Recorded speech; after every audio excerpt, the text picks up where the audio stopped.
There, this is my Arthur, this is Ella talking, and this is my husband, Arthur Reynolds. And tonight I'm here in Barb's video place, and he's recording all this. This picture is at our 50th wedding anniversary on January the 4th, 1970, but our date was January the 6th. But that was on a Sunday, and the children gave us this reception so that just to honor us.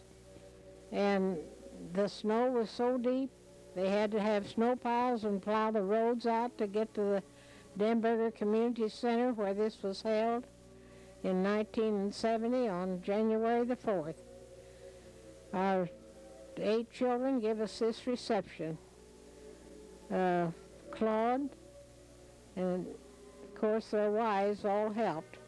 Claude and Betty, Paul, and Peg wasn't able to be here, and Herb, Bob and Beer's wife Verdine, and Herb and Jane.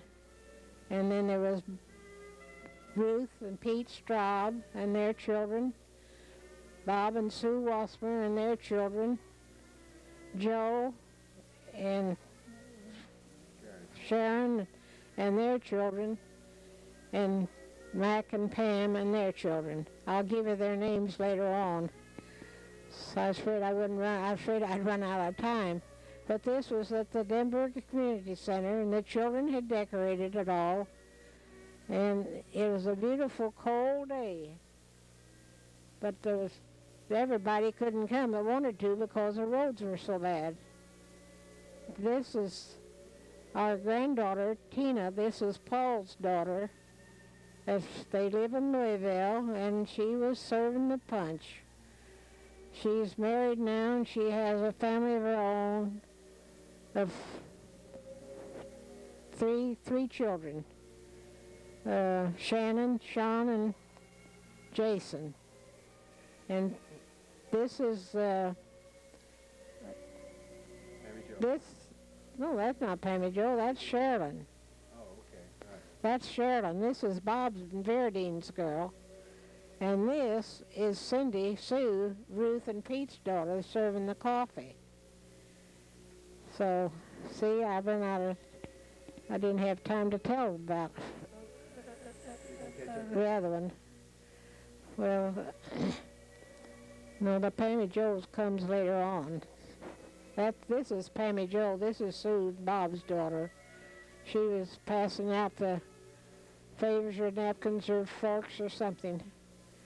And I think she was up at the front of the building doing something up there. I don't know what it was. Oh, she registered the guests, maybe. I think maybe that was it. Now, this is Arthur Claude, my oldest son. He was born December the 20th, 1920, and this is his wife, Betty, on my left, and Claudette, their daughter. Now, their son, Mark, was in Alaska, and he wasn't able to be here. But Betty and Claudette and Claude were there. And this is my second son, Paul. His name's Paul Vincent, and his daughter, Tina. And his wife was sick that day, and she couldn't come, Peg.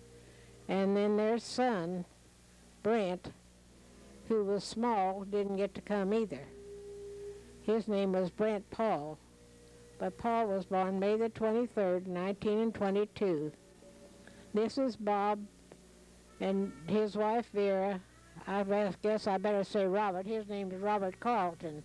He was named after his great-grandfather, and his wife, Verdine, and their daughter, Cheryl and Diane. Oh, let's see. Sharon was born February the 14th, 1924. And this is Herb and Jane Reynolds and their son, Doug. Now, Herb was born January the 21st, 1924. No, that was Bob's. Herb was born in 1926. And that's their son, Doug Arthur. He always went by Douglas A., and he said his middle name was Arthur. And that's his name was Mary Jane. This is Ruth, and my daughter Ruth. She married Pete Straub and their family. Ruth was born April the 7th, 1932. And that's their son Petey and Cindy in the back, and little Joe Mary, who is the baby, and then Paul and Angie. And this is Bob Straub and their family, Sue's family. Sue was born September the 27th, 1933. And this is Pammy Joe, and Bob's holding Michael. No, Michael. And then there's Steve and David and Kevin. And this is Joe, and his birthday is December the 27th, 1940 what, Joe? Oh, I'll think of it directly. And his wife Sharon, and their 3 children, Todd, Troy, and Melissa. Joe's birthday was 19 and... Gosh. Well, I can't think when Joe... And this is Mac, my son Mac, and his wife Pamela, who was Pamela Newswinger, and their children, Beth Marie and Bradford Paul. And Mac's birthday was is October the 15th, 1939. Joe was born in 1936. Now this is our children, Arthur and me, and Bob is on my left, and then Paul, Sue next to me, and then behind me is Mac and Herb, Joe and Herb, and Ruth and Claude's in front. I don't know if I got them all straight behind or not, but that's our family, 6 boys and 2 girls. Now this is our grandchildren. I don't know, they're not all here, but I can't see that good enough to name each one. But Pammy, well, the little one in front is Joe Mary, and I think Pammy Joe is holding Michael. And Paul's on the end over here, Paul Straub, and Brad's with a checkered coat on, Todd and Troy and Melissa. I just can't see good enough. Petey Straub Jr. is standing in the back. Now this was taken before all the grandchildren got here, and that's Tina in the back, and Tina in the back, and then well, there's Paul and Joe Mary and Angie in front. Well, I didn't get them all named. Arthur and me, Sue and Bob Wassmer.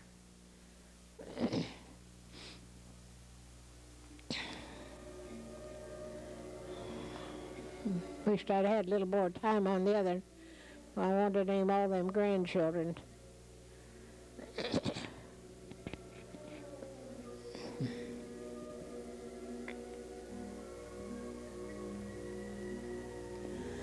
This is Arthur and I and my sister Warna Stallings. Her husband Mac died in 1956, which we all was so hard to get over. He was such a friend to us. He always come to our house. They always come, bring their little boy, play with our children. This is my other sister, Ruth, and her husband, Bernard Leonard Lewis Moak, and they have one daughter, Andrea. And they visited us, and we were so glad to always have them when they came. Ruth, they lived in Rockford then, when this was taken in 1970.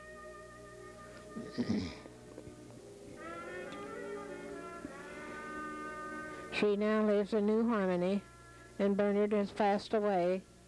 This is Uncle Frank and Aunt Adney and my husband Arthur, welcoming them. He was Arthur's brother, and we loved them dearly. They were so good to us, always helping us to take care of our little children, our little boys. They'd keep lots of times for us. When we wanted to go, would have time that we might have a day or two off and want to go someplace, and stay overnight. They would always take the children, and Agnes was so good to the children. They loved to go to Uncle Frank's. And now this is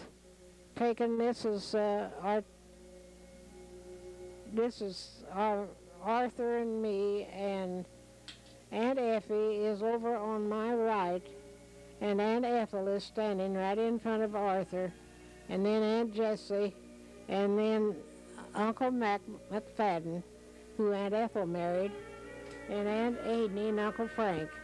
That's our in-laws, our brothers and in-laws.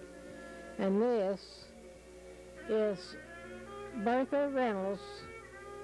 I don't know who this is standing over here at the side, but that's Bertha Reynolds leaning over, and she is giving us two little golden slippers that my mother gives to her mother on their wedding day, and that other girl was Claudette, our granddaughter. This is Mac, my son Mac, and his wife Pamela on my right, and her mother, Marie Newswinger.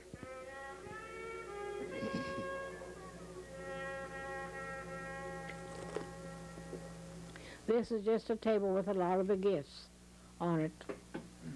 That we got many, many gifts that day, and we appreciated every one. They was all beautiful.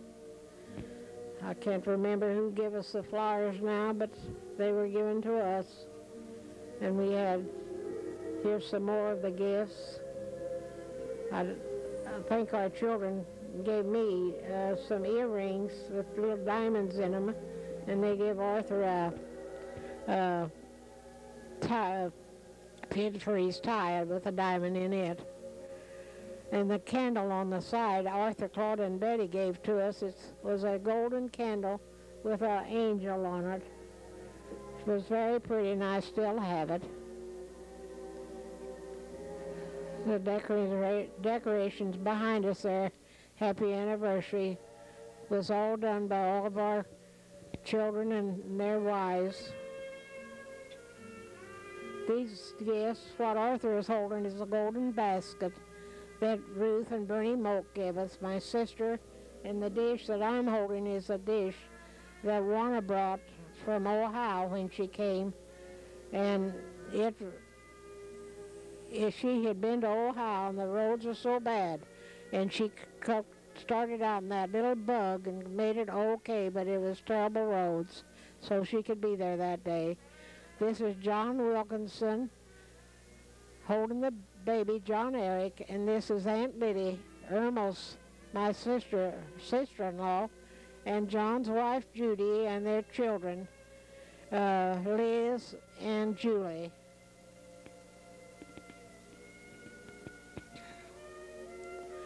This is Aunt Liddy's daughter, Phyllis, and her husband, Jim Weary, and their three sons, Philip, John Adam, and Paul Richard. These next ones are family pictures. These pictures, of my brother's children and his wife. Irma had 8 children, and so did I. This is Mary Lee, Irma's daughter, in the middle there, and her husband, Sonny Nix, holding Mary Sue, and that's Carolyn in front of her mother, and Carla, Roger, and Bill Nix. For Sonny and Bill, they're the blacksmiths, and do a lot of repair work for people at their shop. This is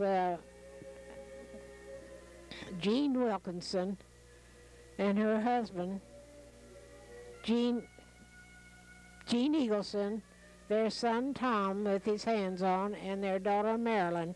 They had another son, but he wasn't able to be there that day. His name was Malcolm, and he lives at Cadiz, Kentucky, and with his wife Kathy and 3 children. This is Carol Cox, Uncle Jasper's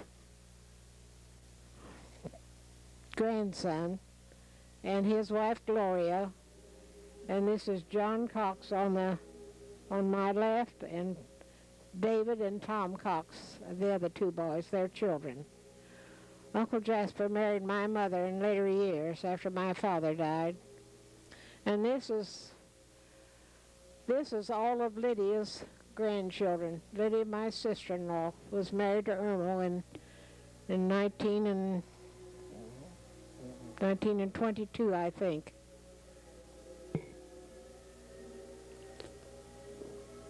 I can't tell them from here because I don't see too good with that small picture. If it was up closer, and this is another picture of them too. This is all of Lydia's grandchildren and she had 3 boys and 5 girls. But they're not all here, because Nancy wasn't here that day. But I think all of Nancy and Malcolm weren't here that day. Huh? Oh, yeah, Irma Jr., we called him. He wasn't here either.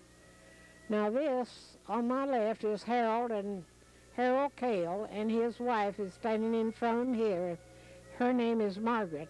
And Noreen is standing by the side of Harold, and her name's Noreen Bossy. And this is Thelma Cale, over here on my left, was married to Gerald Cale, Harold's twin brother, and his wife, and their 2 children, Beth and Bob. Now this is Bill and Esther Beesing, and their wife Nancy's in front of her father, and their son John behind Esther, and their mother, Esther Carroll. Now Esther is, Eva Carroll is Esther's mother. She was married to Doyle Carroll. Oh, this is my friend Bessie Crawford it is now, Bessie Reynolds in earlier years. And she's been my neighbor and friend all these years, lived next door to me. And that's Uncle Mac McFadden behind me, and Kenny Mann, and my sister Juana in that picture.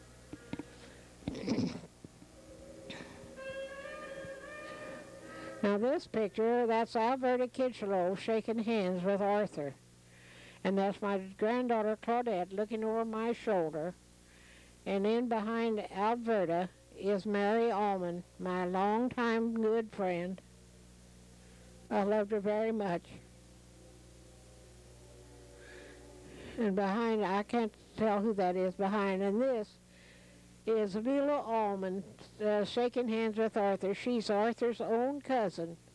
She's a mother of Evelyn Nottingham today. You might know Evelyn.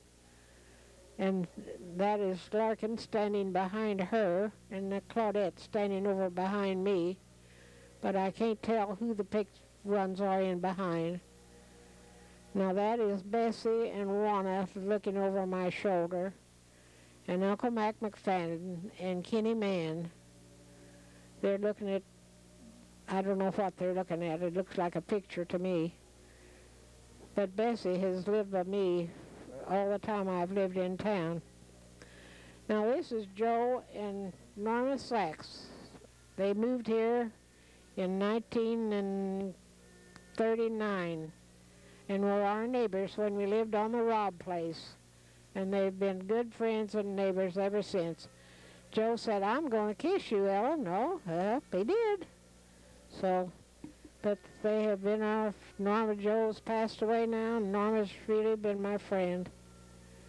This is Max, this is Pam, Mac's wife, on my right, and her father and mother, P.A., and his name's Paul, but they always called him P.A., and Marie Newslinger. They lived in Evansville on Stringtown Road.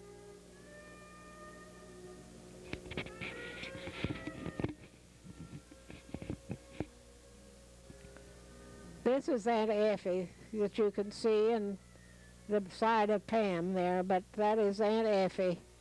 And Aunt Effie, she was such a sweet woman, always so pretty and always so dressed up. We loved her too. She done many, many good things for us. And Uncle Walter passed away years before. This is Grace McConnell on my right, and Eva Carroll is my cousin Doyle Carroll's wife. That's Esther Beesing's mother, and myself. Eva, I don't know, she lived in Cynthiana in a big house on the Evansville Street, and Grace was my friend when I lived in Cynthiana when I was a kid. That's Larkin there, and Bill Beesing and Arthur talking there. Larkin and Mary were our good friends, and Esther and Bill, they'd come any time. Bill always said, "I don't mind coming to your house because Arthur and me could always go to bed and take a nap." So he always didn't mind coming to our house. That's just more of another picture of us, I guess, when we had our gifts. I didn't see the one that had the cake on it, though, where it started in, did I? Yeah, I guess I did.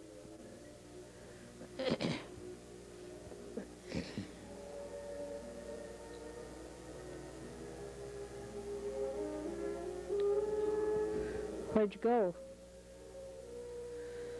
This is Arthur here. He was so good to me. He was such a good daddy and a good father and a husband.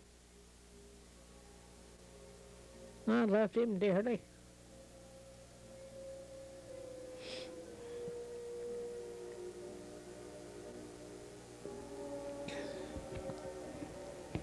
He was so proud of his children, each one.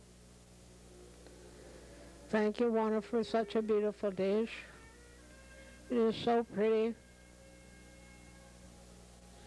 You had a hard time coming that day, but you came. You was wore out. And I think of it often. I love you so much.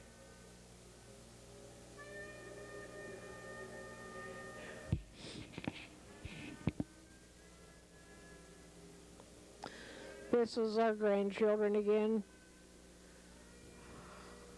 Kevin's on the front row, and Joe Mary, and Melissa, and Paul, I think, is on the front row, but I can't tell who's on the other rows. Pammy Joe's holding Michael. Paul Straub is the tall one in the back. Claudette's in the back, and Tina's on this end. This is a picture of Mr. and Mrs. Demberger greeting us. They were lovely people, and I still prize the plate that they gave us for our anniversary gift. It was a beautiful plate that Miss Anna had painted for us, or had painted in earlier years, and she thought we might like it, which I cherish it yet. Mr. Demberger, we'd have this reception in the building that you owned. This is Bill and Mary Clayton and Vern Camel, but I'm not sure who this black-headed girl is. That's not Ethel, but I don't know. I just don't know who that is. But this is Vern over here on my left, and Bill and Mary Clayton. They were neighbors of ours when they lived out here in the country.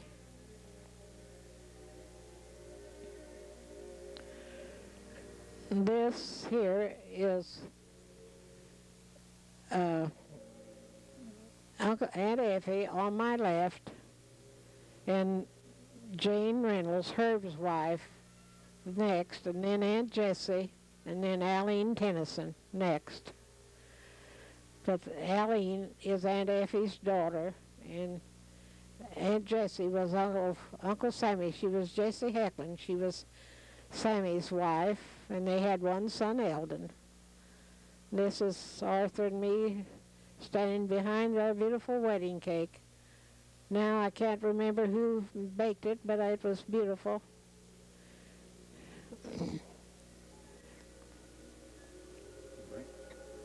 No, I don't want to move. No, I don't know what else to say. No, I'd been sick before this happened, so I don't look too good. But anyhow, I was so glad to get to be able to celebrate our 50th wedding anniversary. This is just a picture of the community building where everything was up there that day, where the children had it all decorated so pretty. Picture of the trailer, Oh, Mom. yeah, that's a picture of the trailer. I guess that's after. Sure, that's the couch over there. Yeah, this is. It may be that night because, you know, people came out to the trailer that night. We had moved in the trailer just 2 months and 2 days before Arthur passed away. And it was, you know, this is Arthur and me again. He always took a good picture, but I never did take a very good picture. I just wasn't that pretty.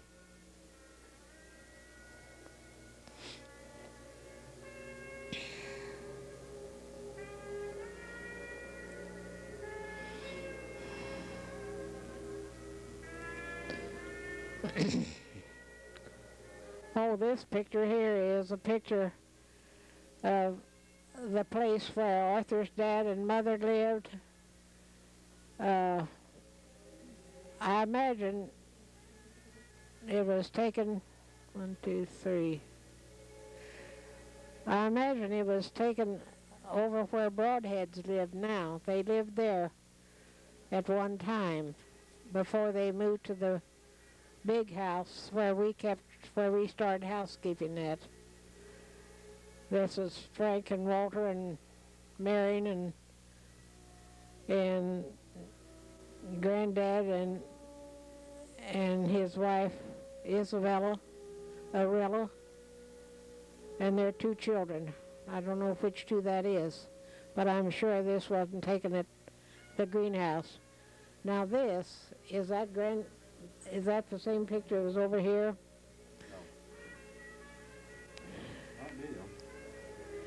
No. Well, I'm not sure, though. I know what this... No. Well, I'll just have to put a name on him after a while, I guess, because right now I can't think. And this is Pumpkin Run School. It was on the hill just across from where Pumpkin Run store used to be, only up on the hill and back just a little way, north and west. And I don't know, the older children went to Pumpkin Run School, but Arthur didn't go to Pumpkin Run School. But at one time, Allie Perry taught there, and one time Hobart Beach taught there, and Fancel Solomon taught there, and Larkin and Arthur did go there, but I don't think they're not in this picture. Sammy and Arthur and all them went to Pumpkin Run School, and the Simpsons. Now this is the greenhouse that we went to housekeeping in. But it's it, but they'd done a lot of repair work after that and put a porch all the way around it. And that is Frank over on my right, and well, that changed, didn't it? Well, anyhow, this was Walter over here on my left in this picture, and I think that must be Aidney, but I don't know whether that's, well, I don't know who the little boy is. It might be Arthur. It might be Arthur, I don't know. Now that's Uncle Walter there. And that's Granddad Reynolds sitting down. His name is George Samuel. And that must be Aline Tennyson over here on this side, because that's her dad in that picture. That's Grandmother Reynolds there. But that's the house. Oh, and this is the Sturtsville Depot, where we used to go every Sunday when we were young. We'd walk to town from the Kale place, my mother's home place, and we'd meet our friends, and we always went down to meet the trains. That's all the pastime we had on Sunday, was walking to town and visiting our friends, having a nickel and go up to town and to Patty's ice cream parlor and get us some ice cream. Now this is the Sturtsville boys that won the tourney, Posey County tourney, basketball tourney one year. My son Herb is on number 14. Gene Murphy is standing on his, left or right? Number 5. Pete Cleveland's number 10. And Ivan Defer is number 9. And the Baker boy, Fuzz Baker, I believe, is number 7. And I can't... Herb or Paul? That's Paul, number 14. But now... Bill Wilkinson in there? Well, no... Well, if Johnny's in there, that might be Herb. It might be Herb. It might be Herb, I don't know. That may be Herb there instead of Paul, but I think it is, but that's down. yeah, that's Herb in there and Ivan. Well, that wasn't in 1940 when they won the tournament then. That's just a basketball picture. Yeah, Johnny Wilkinson must be up there in that top, but I can't see him. But Gene Murphy is Bob's age. That was not Bob in there. This is Sturtsville School here. It must be in 1914, because I'm in it and I started school there in 1914. And Arthur, my husband, is over here on the right here on the right, and Irma's next, Leland and Anderson's next, right there. Yeah. Far right? Yeah, and then Martin Reynolds is next, and Paul Crawford and Fred Norton is next. Now I got to, yeah, that's him. That's not Dad. Yes, it is. Way back? That's me in the back there with that Well, I knew that's you in the back. and that's Elsie Reynolds to my Well, I know that. left, and Greta Dahl, and Ellen Staley and Margaret Ing. They're the ones that graduated in our class. And Mr. Maxim in the back, and Wilburn Dimmitt, Catherine Boyle, and Gladys Kinchlow. And I couldn't get time to... Now this picture is Irma Moy in the back, and Potter Alexander is over here, down here on my right, and Mildred Boyle, and Cecil Reynolds, Nettie Alexander, and I can't see who that other one is, and I can't see the boys on the bottom either. And that's Ellen up there. It was in our class, and Margaret Amick, and the Roberts girl, Ethel Roberts, and Grace Searing up there. And Mr. Maxim and Irma Moy. Is that the man that put me in Butler University? Yes, ma'am. Is that right? That's right. And this is my graduating class. This is my graduating class. Elsie Scher in front, Ellen Staley Scott, Greta Alexander Dahl, Ella Wilkinson Reynolds, Margaret Amick France, and Martin Reynolds. Ernest McKinney should be in there. Maybe I didn't measure him. This is, well, Ethel's the one over on my left. And no, that's Belvy. Well, I can't see this good enough to tell who these are. But Juana's in there too, I think, on my right, and Mary Crawford next to her, and Madge Anderson Allen, and Margaret Amick, Marie Amick, and Ethel Reynolds, and the one on the end's Belvy Overton. Now see, that's clear. I can see them better now. When you say that, good left to right or right to left? That's me standing in the back, there about in the middle with a white blouse on with a chain around my neck. That was my mother's. You? That was my mother's watch. Yeah, that was me. And, oh, well, I bet you don't know who that is. Do you know who that is? That's Arthur Club. That's Joe. That's your Arthur. son Joe. Well, I don't know. He looks kind of... Is that you? Yeah. All right, Joe says that's him. I said it was Arthur Claude. Well, Arthur Claude looks about like that. I tell you, when they're little and I didn't write names on them, I forget myself. You will too. I wished I'd wrote the name and the date on the back of it. What's this? Oh, this is the old dam. One time we went down the old dam.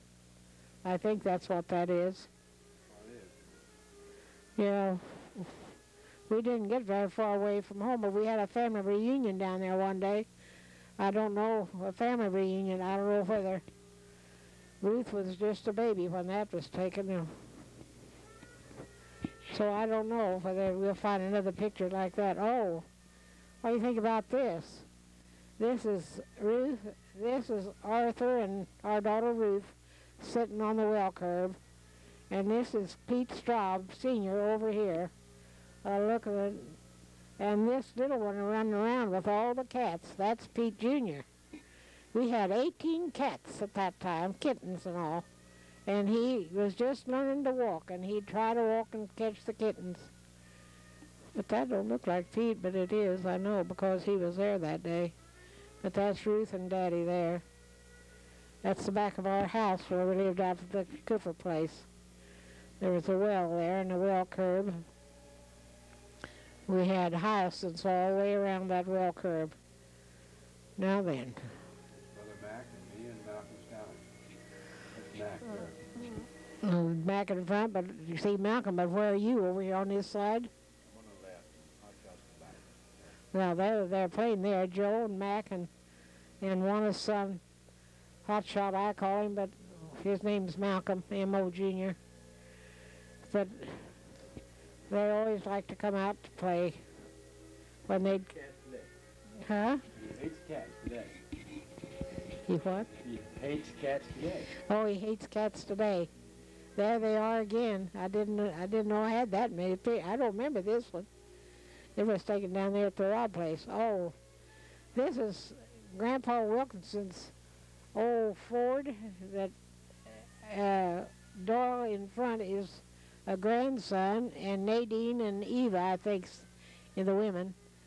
And this is David Wallace, who was taken prisoner of war during the war in Europe. Is David still living? Well, they lived in Funkenrun when this happened, the Arch Wallace family, and he was their son.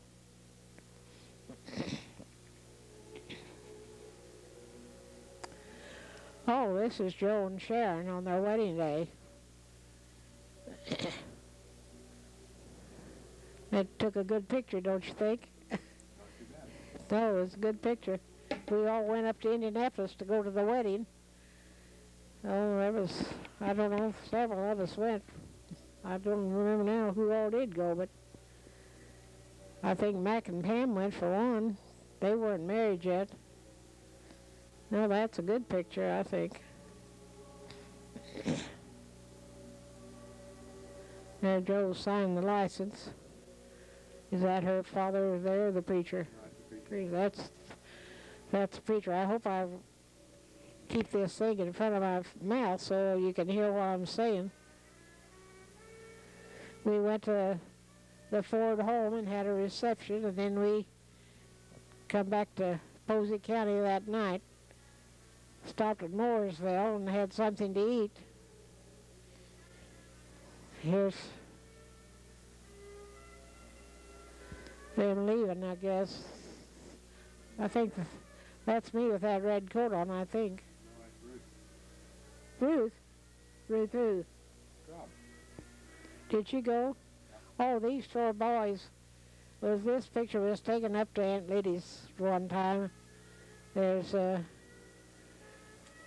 Malcolm Eagleson and John Wilkinson and who's the other two? Joe Reynolds and Malcolm Stallion. Joe and Malcolm.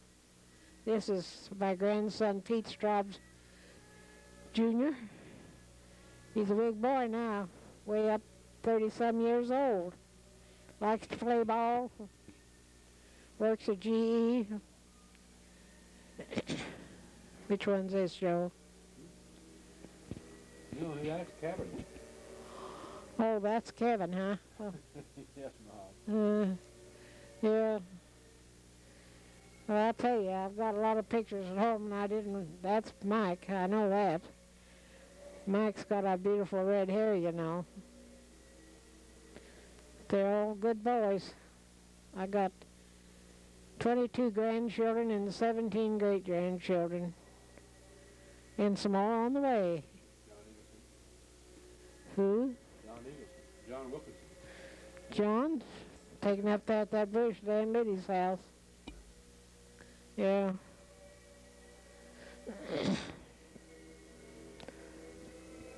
Ruth. And that's my daughter Ruth. She'd kill me if she seen to have that on there. She's got better pictures than that, but that was the way she looked at one time.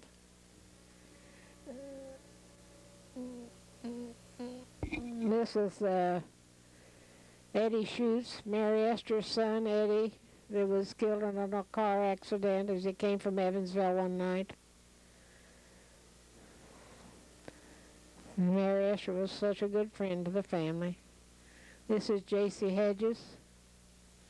Now, who graduated with J.C. Hedges? She lives at Crown Point, Indiana, with her husband, and I think she has 3 sons, and she has a daughter-in-law now. That's Sandra Allman, Sandra Sachs, married Don Allman. She lives in Mount Vernon now, and she has, 3 children and 6 grandchildren, I think. She comes up about every week and picks up the paper for the Black River Cemetery. This is Jody Sachs. They're Norma and Joe's children. They're neighbors to us on the Robb place.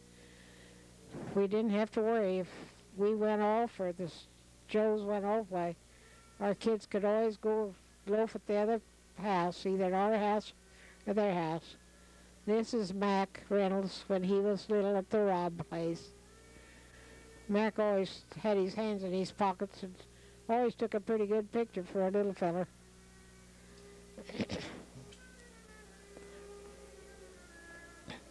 Herb bought a dog for him one time and then ran over with a tractor. This is Vera Allman here, Larkin and Mary's daughter. She was a good friend to Ruth and Sue's. They always visited one another on Sunday and had such a good time. And I still love their children. That's Ruth again, yeah. Down at the Robb place. We lived at the Robb place from 1939 till 1947. It was pretty much like home during the war. This was taken at Joe and Sharon's wedding. I think I still got that dress.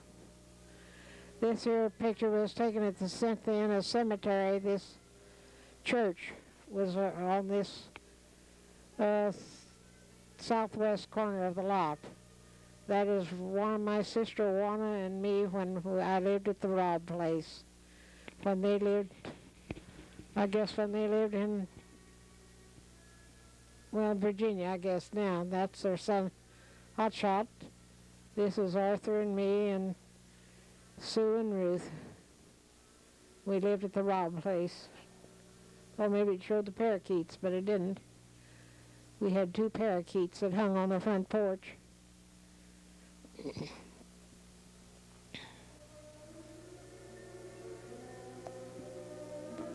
Now this is Sue. And I guess this must be Steve. I just imagine it is. I'm really not sure, but I'm pretty sure too, because she wasn't very well. Steve was born just 1 year after they were married, on the same day. This was taken at Christmas time at our house. I'm sure it was at Christmas time. Irma and Herb and Bobby Joe, huh? Now this picture was taken at Martin and Elsie's, I think. Martin and Elsie Reynolds. When Ellen Scott came from Arizona every summer, while we'd try to get together and have a class reunion, and they're the ones that was in our class. Is that Ruth? And my sister Ruth and her daughter Andrea. Who's that? I don't know. That's Ruth. Oh, I know. I know. It's Ruth or Sue. It's Bob Simpson. There. This is Herb and Jane. Now this was taken in our living room at the Cooper place. You know, Jane was sick for so long. I think this is a picture of Paul and some of his friends. Paul is a tall one in the back. I think, yeah, well, you know, I think that's an insurance picture he had taken one time that he got some kind of an award for. This is Ruth, my sister Ruth's husband, Bernie Moak. It was taken at the Rob place, too. He was a nice guy, believe me. That's Uncle Bernie. Yeah, Uncle Bernie. He always said he'd come to see his wife's relatives. That's what he called us, his wife's relatives. That's him again. But he thought a lot of us, I know. This is a Christmas tree we had at the Rob place at one time. See my picture back there on the... Yeah, I see it. Yeah, your picture back there, Joe. This is Nadine Carol Turman. That's Uncle Jasper's daughter. She was a sister to Irene Cox and Doyle Carroll. And her mother died when she was young, and her father then married my mother. This is Joe and Mac, taken at the Rob place. Pretty good-looking boys, don't you think? Both of them grinning. Well, it probably was. Yeah. It's pretty nice to see pictures, though, back when they was younger. Look at Mac, he's making funny eyes. He never done that very often. That's another picture taken over at the Cooper house at... Who is that? Back there in front of the mirror, that's Wayne. Oh, well, who is that? That's you. No, that's Wayne back there. This is me taken at the Rob place just before Mac was born. About 1939, I guess. Now, I don't... See the chicken run behind? Well, I don't know whether this is Ruth or Sue. I've got a picture of each one of them, but I don't know which one's which. But I know it's one of them. I kind of think it's Sue, but I'm not sure. But Lord, she looks like she's got over fat cheeks. This is Cynthia Sue. This is Ruth's oldest daughter. Ruth's got 5 children, 2 boys and 3 girls. Cindy and G and Joe marry. And this is Pete Jr. here. He's the oldest. Then Paul Straub is next to the youngest. He's in Arizona, or in California now, I think. And Angie's in Arizona. And Pete lives out here on the way to Evansville. This is Esther Beesing and her son Tom here when he was a baby. I think that's who that is. This is Doyle Carroll, her father. He died when Esther was just a baby. He built the stone garage up there at Cynthiana across from Ross Garrison's shoe shop. It was a beautiful building. This is my 4 children down at the Robb Place, Colston. Ruth and Sue and Joe and Mac. Boy, they had hills down there to ride over. They sure got snowy and wet, but boy, they always had a good time. Had a lot of wet clothes to dry too. Didn't have any dryers then.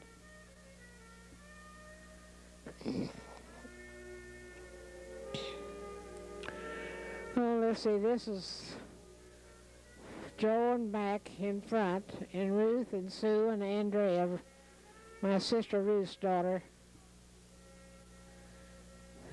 Who's that? Joe and Mac? Yeah, Joe and Mac, and there's Andrea and Sue and Ruth and Joe. That's Ruth and Sue and Joe, and this is Ruth. When I got so many pictures of Ruth, don't have any of Sue, just single pictures. Well, I've got plenty of them. I've got a lot of pictures you're not even put in yet. I see them. There's Uncle Bernie at their home in Chicago with a Christmas tree. They always did a lot of decorating. Had beautiful ornaments on their tree.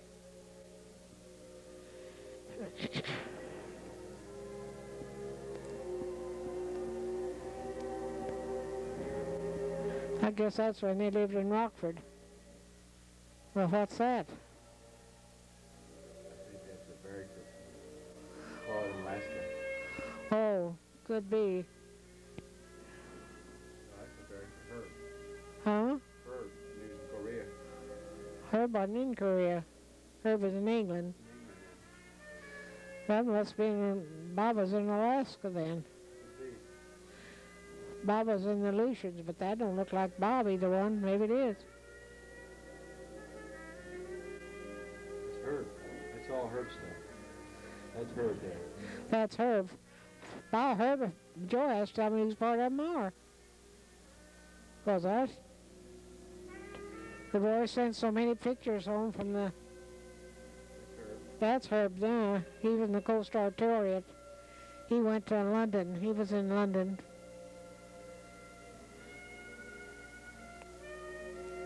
He went to in 1950 after the other boys all came home from the war.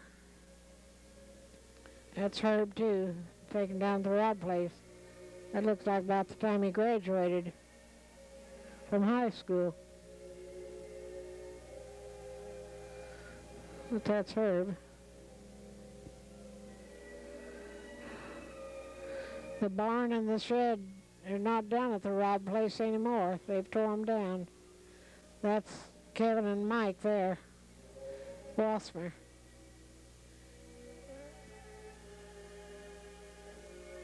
No, that's Steve and Pammy Joe there. That's who that is. That's Steve and Pammy Joe. Sure, that's Steve. Rossmer. This is Andrea Moak. I don't know where that picture was taken at, but that's Andrea. They lived in Michigan one time too.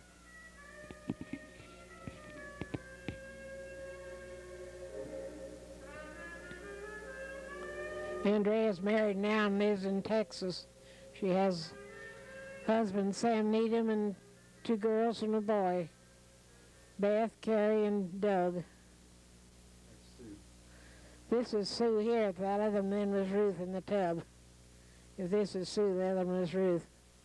But 1935. Oh, 1935. Well, yeah, that's Sue then. And this is that church up there at the cemetery at Cynthiana again. They used to have church out there. I don't know what denomination it was, but they used to. In this picture, I don't know who that is. Any of them. I don't know whether somebody sent me that picture and it was their daughter, but still, It looks like a little chair that has been in the family. And it looks like the barn there at Cooper's, but I just don't know. Now this is Ruth's and Pete's wedding day, the November the 19th, 19 and what, 53? And that's his mother on his next to him, and Arthur and me next to Ruth. This is my mother in white, Fanny Myrtle Carroll, Fanny Myrtle Cale Wilkinson Carroll, and a friend of hers named Nina Marie. My mother was 70, died in 1976. She was born in 1879. And this is some more picture of her and her friends. And it's her on this end and Uncle Jasper, her husband, and my uncle on the other end. She married Uncle Jasper in 1910 after my father died in 1907. He was killed in a farm accident. The horses ran away with him, and the wagon of coal ran over him, and that's how he got killed.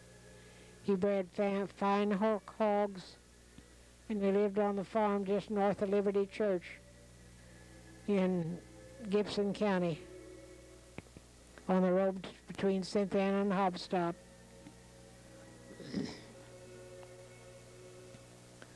I think I got a... Oh. I think this is... That's Sharon, and that's me. Is that you, Mac and Pam? This is Joe's wedding in Indianapolis that day.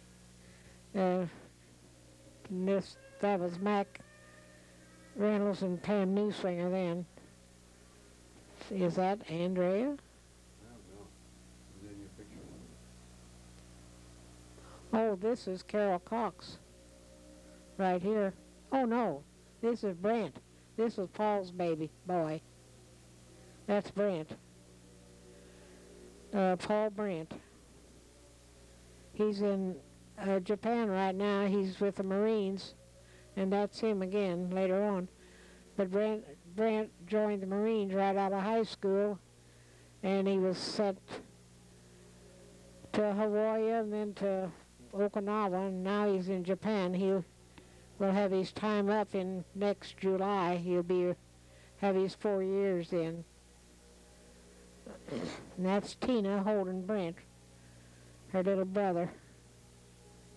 And that's him again. Well, he's smiling like Paul and Peg, I guess. Peg, that's a good picture of Brent. I ought to have a picture in there somewhere with Brent. Arthur and me went down to Louisville to see him when he was born, you know, after he was born, and went to his christening. I'll have to show the Peg. I'll have to see these.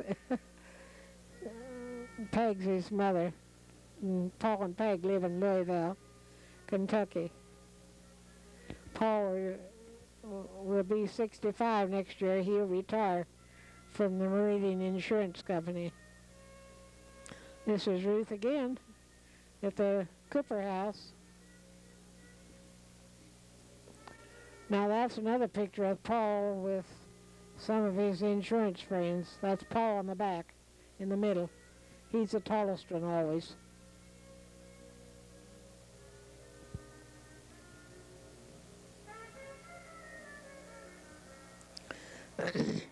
He gets these trips and all. What's that? I don't know what that is. That's Herb. Looks like a hole to me. Oh. Now this is Paul's wedding here. That was, the lady in black was Peg's mother. She had a heart attack and died in the doctor's office in Louisville one day. But her father lived for quite a while after that. He hasn't been gone too long. Peg was from Austin, Indiana. Paul met her at Butler. when he was in his, after he'd come back from the war, he had 1 year to go at school at Butler, and he said that was a hard thing to have to go back, that 1 year. And she was in the wax. That's our wedding party. Paul and Peg over on my right here. Her sister is standing next to her, Madeline. But I don't know the rest of the party.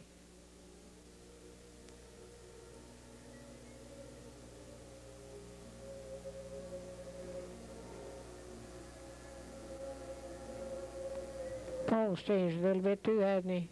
Yeah. He's still big, but... He's a movie star, huh? That's the baby again. Paul, what's he doing, changing his pants? I kind of believe he is. They'd been married 17 years when Brent was born.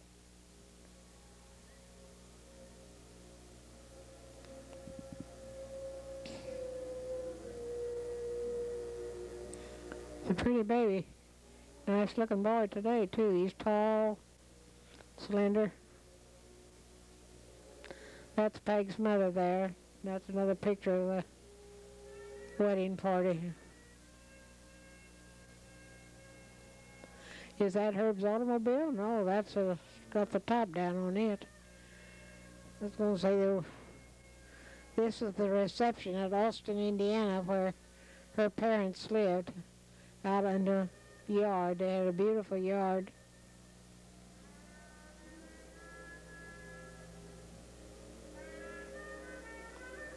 Little flower girl, but I don't know who she is. Can you tell who these people are back here? Bob. Bob and Vera, and I think Aunt Juana and Uncle Mac went. Uncle Mac's sitting on the end, see? And I think Aunt Aiden.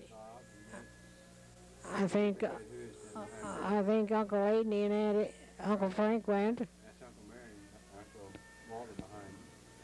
Looks more like Walter than does Frank, but I think it was Frank and Aiden that went. I don't have any picture of Agnes Marie in here.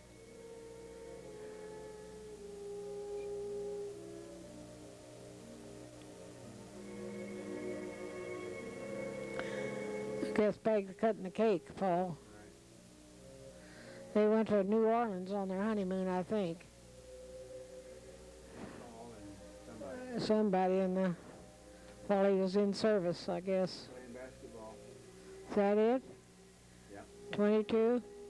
Paul always wore 14. 99. Who's that? That's Herb here. Oh, he bought that radio when he was in England. It really was a fancy radio in them years. 1950, he could even get the States on it. He still had it when I was staying down to Herb's. That's Arthur, Claude, and Mac at our golden wedding, and that's Sue and Claude.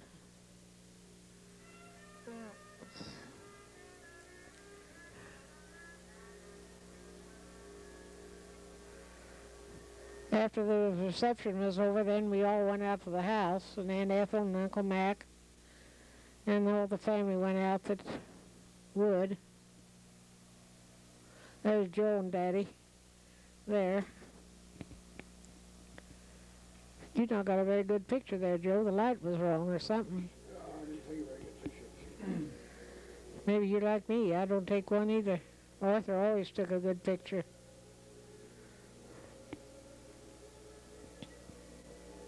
One always takes a good picture, too.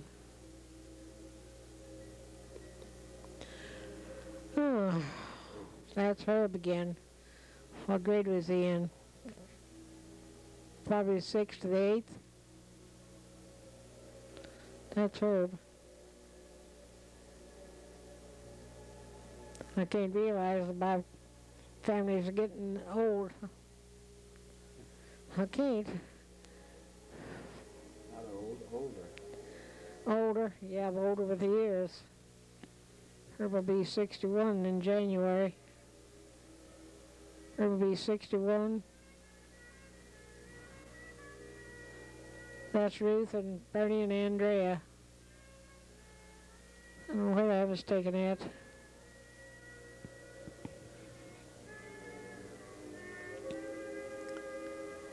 It was always wonderful when they could come down and spend a few days with us.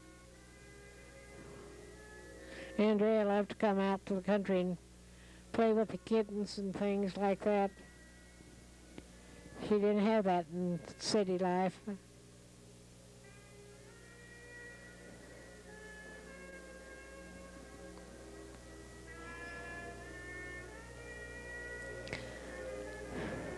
Look at these pictures and then look at us now. We can tell we surely aged with the years.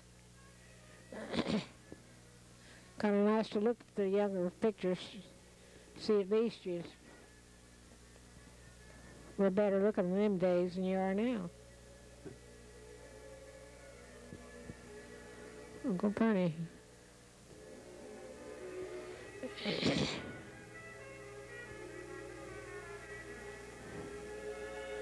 He got up so early every morning and never made a sound. I think this is a girl that Mary Alice. Is that who that is? Helen Simpson's daughter, Mary Alice? Well, oh, there's Sue and Andrea and Ruth and Mac and Joe. Standing down at the Rob place behind that 1934 Ford car we got, 43 car.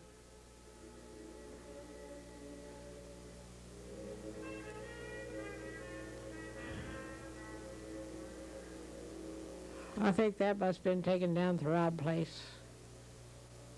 No, that was taken up behind the Denberger house uptown. It's in at Sturtsville, I think. That's Arthur and me, but I don't know what year it was. I can't remember that dress that far back.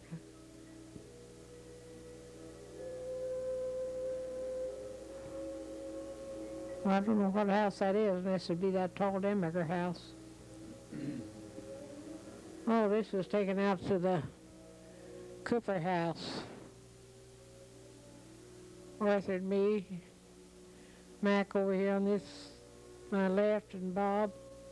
Who's next? I don't think, come up and I can't see now who the, Ruth and Sue's behind us, I think, and I couldn't see who's over here. Sometimes I get this microphone out of the place. Who's this over here on this side? Well, I can't see either. It don't hold still long enough for me to see.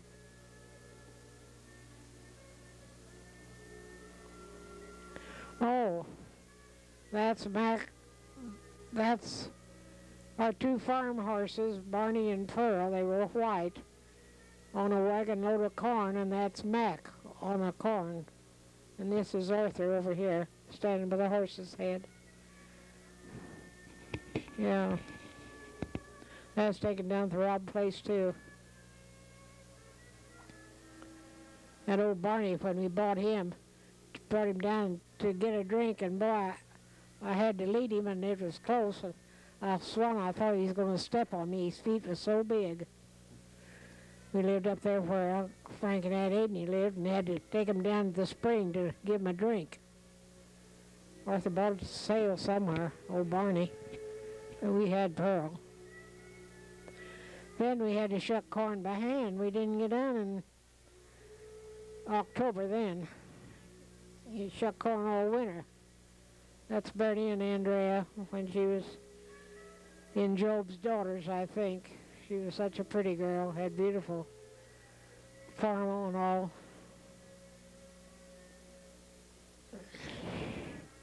She was queen of the Job's daughters, or whatever they call, but she was, that's Ruth and Bernie. I think Ruth favors my mother now. I didn't think so then, but I think she does now.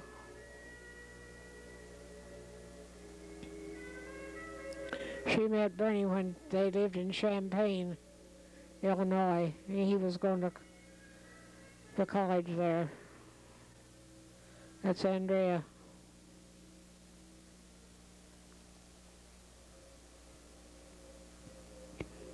She lives in Houston, Texas now.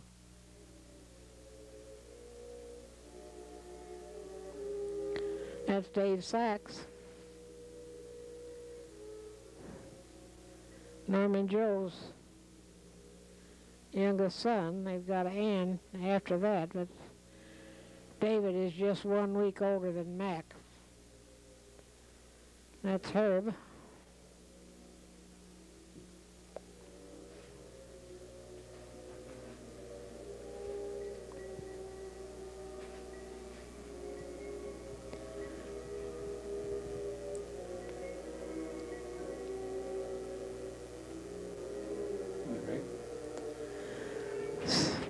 Oh, who's this in the wagon? Who is it, Joe and Mac?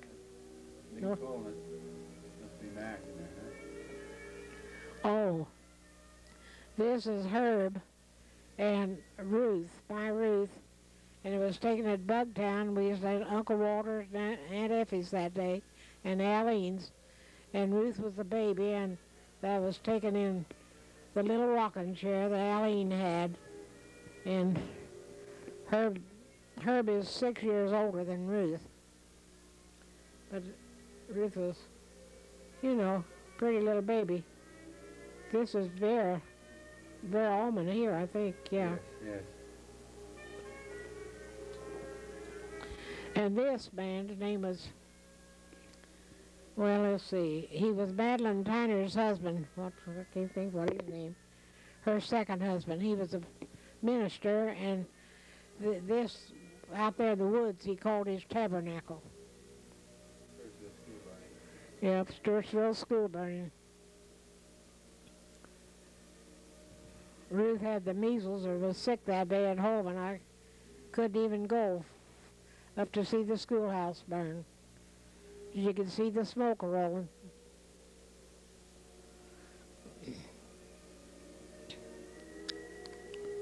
Herb and Junior Wallace and some other boys worked up in the belfry as long as they could, trying to save the schoolhouse. If the schoolhouse caught in the belfry. Who's this? Hotshot, Mac, you? I can't see who this. This is Dorothy Mae Montgomery, Dr. Sam Montgomery's daughter. It's Cynthia. She was Warna's age, or just a little younger, and she had a sister named Leona that married Eli Beesing at Hobstadt, was a school superintendent. This is a cousin Lou Tyner, Mama's cousin Charles Tyner. Her husband was Mama's own cousin, and that she had one eye out, and she said she was using a buzz button on a buzz saw one time, and it hit her in the eye, and that's what made her eye go out. I don't know who this is unless it's Eleanor. I don't know who it is. I don't know who this one is. Who's that? Joe? Joe and Myrna Sue Downing. Joe and Myrna Sue Downing. When they graduated from high school. I've got a picture of you in the Bible. You know, the big picture of Myrna Sue. That big picture like that, I didn't have any place else to put them, and I put them in the big Bible. I've got several pictures of you and the other, what was the other girl's name that you ran around with? Oh, I don't remember, Mom. don't get you to you. I know. I don't, yeah, that's the Denberger house there behind me. So I guess that must have been about 19 and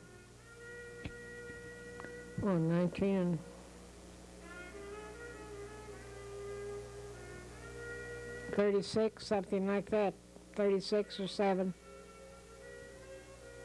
I guess Joe was a baby, cause It's Mac. that's Mac and his dog. That was taken down to the Rob place. There was a lot of hollyhocks in behind him there. His arms folded, didn't Yeah, that his he? arms Mark full. Reynolds. Yeah. Of course, the dog had his head around. I liked his nice-looking dog. Oh, this is Ruth's wedding day. This is Nisha Sandy and Hooper. Bobby Joe, Andy, Ruth and Pete and Sue on this end. Andy Looper. Who's the boy on this end? The Simpson Andy boy? Looper. Andy Oh, well, Looper. I don't know Andy Doofer. That's Mac. That's Mac when he was a senior in high school.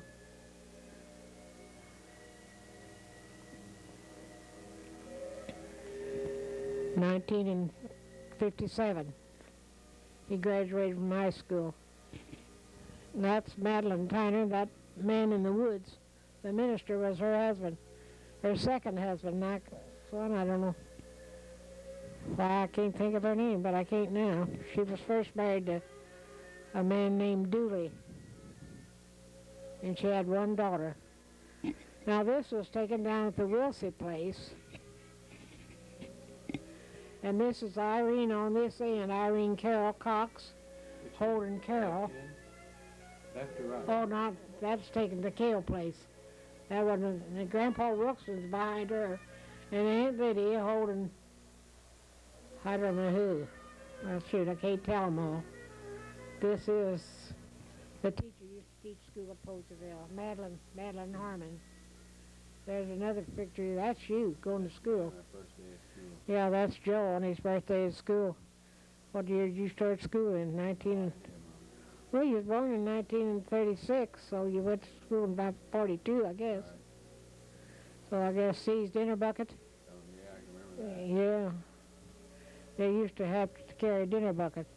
Now this is Carol Cox. This is Irene's and Otto's boy Carol when he was a baby. And he's just one day older than my Bob Reynolds, Robert Reynolds. And this is Paul and Peg and her dad and his housekeeper, Mary. After his wife died, why he had several housekeepers, and she's the one that made Brent's christening dress. And it really was a fancy dress. They lived at Austin, he did. Now this is one on Malcolm Stallings' son, Hotshot. This is Malcolm. Oh, this is Malcolm Stallings, Jr., the second. Well, I don't know what he's afraid of, but he's stalking anyhow. He's holding it wrong. There he is on the big gun that was by the side of their house when they lived in Virginia. We went to see Warren and Malcolm when Mac was a baby. And we took Joe and left the girls at home. And they lived at Fort Monroe, Virginia. He's same age, about the same age as Joe. His birthday's on the 20th of November of 1936, and Joe's is the 17th of December, 1936.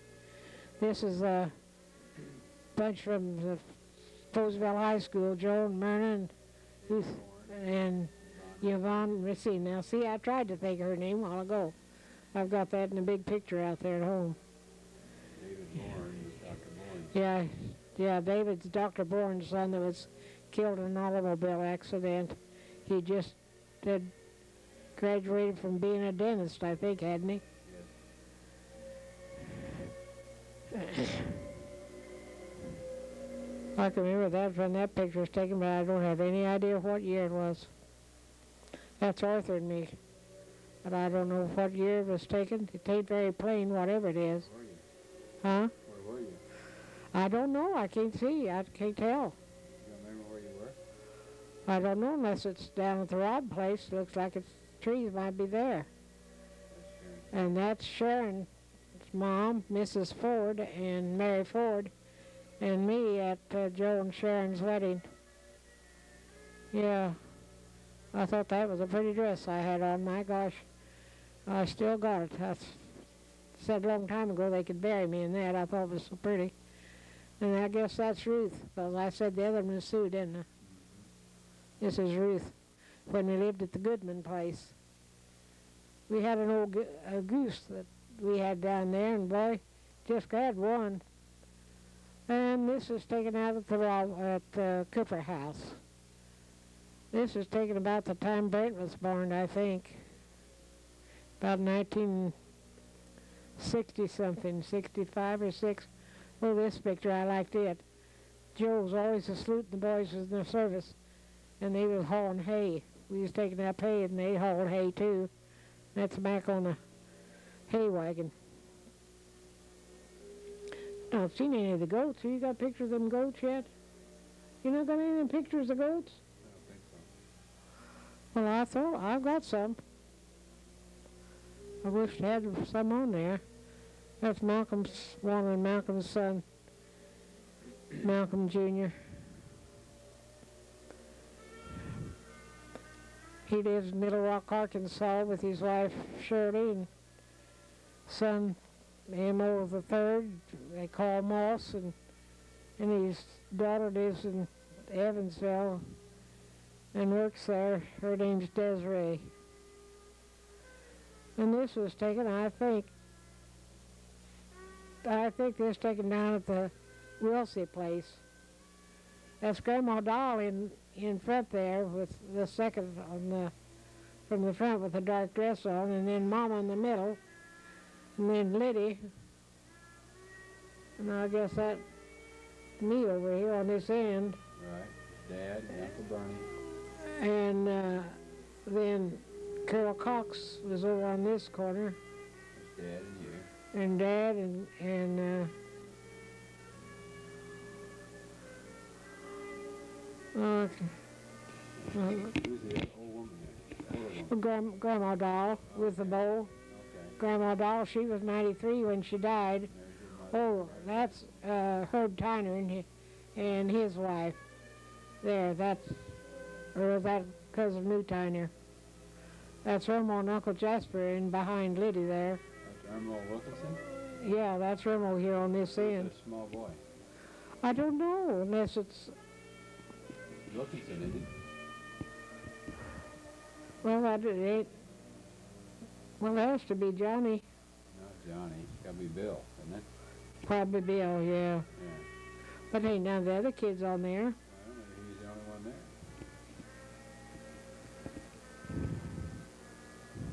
Well, that's Arthur over here standing with me. And living didn't know him. I hope I keep this thing straight. There's the 4 little ones down at the Rod place. That's a pretty good picture of you. That's while the boys was all in service. Bear Allman used to come home with them on Sunday, and they'd stand on their heads and everything else. That's Arthur's brother Paul, just before he went to the service. This is Arthur on the right and Paul over on the other. Arthur had a National Guard suit on. He belonged to the National Guard and would have been called up, and the next ones that they called up from Posey County. But Paul went to France and was killed in France. Now this was taken down at the Wilsey place. We had a cow that had twin calves or triplets. There's 3 calves there. I think she had triplets. And that's Joe sitting on the cow. And the other one was Arthur Claude and Paul holding the calves, and Arthur. But that's Joe there. That's me.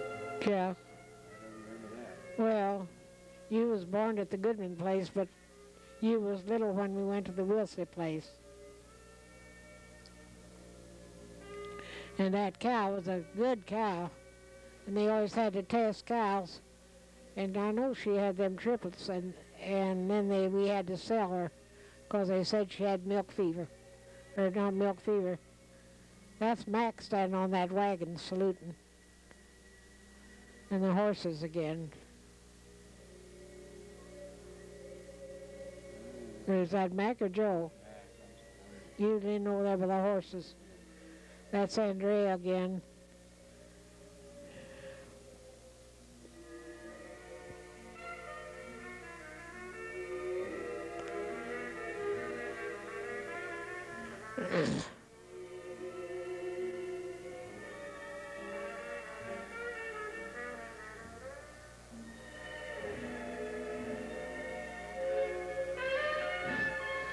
Oh, this was taken up at Santa Claus, Indiana.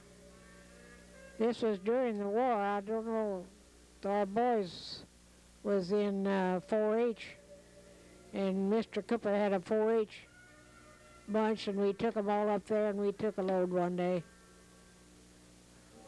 Who's that with his head between the... I don't know either. That's Arthur back in there. But who's that standing over here?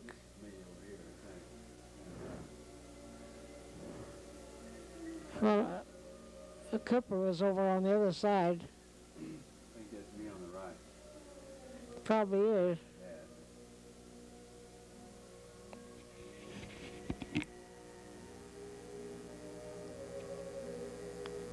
Yeah, I think that's you too. But I don't know who that is looking between the legs there. Might have been. Well, that was during the war. I don't think Herb was there.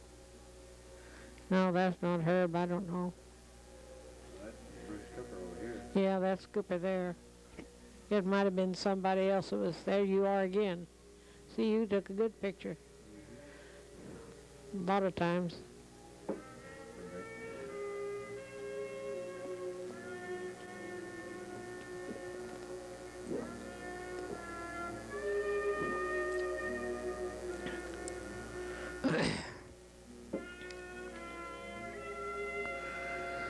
That is Ellen Staley Scott, and her husband, Scotty. And she was in my graduating class, and she come every summer to visit us, to visit her sister Alta. And her husband died several years ago. But in our graduating class, there was 5 girls and 2 boys. And 5 girls and Martin and Elsie all celebrated their golden wedding anniversary. That's Arthur and standing by the tractor in the barn there at the Robb place. That's the house at the Robb place and the boys' bicycles. Every child didn't have a bicycle in those days. I don't know where the club sent that one home. Grandma Reynolds bought it from Herb. I don't know. This is my sister Ruth when she was young. That necklace that she has on belonged to my mother. And it was a watch chain with a slide on it. It's beautiful.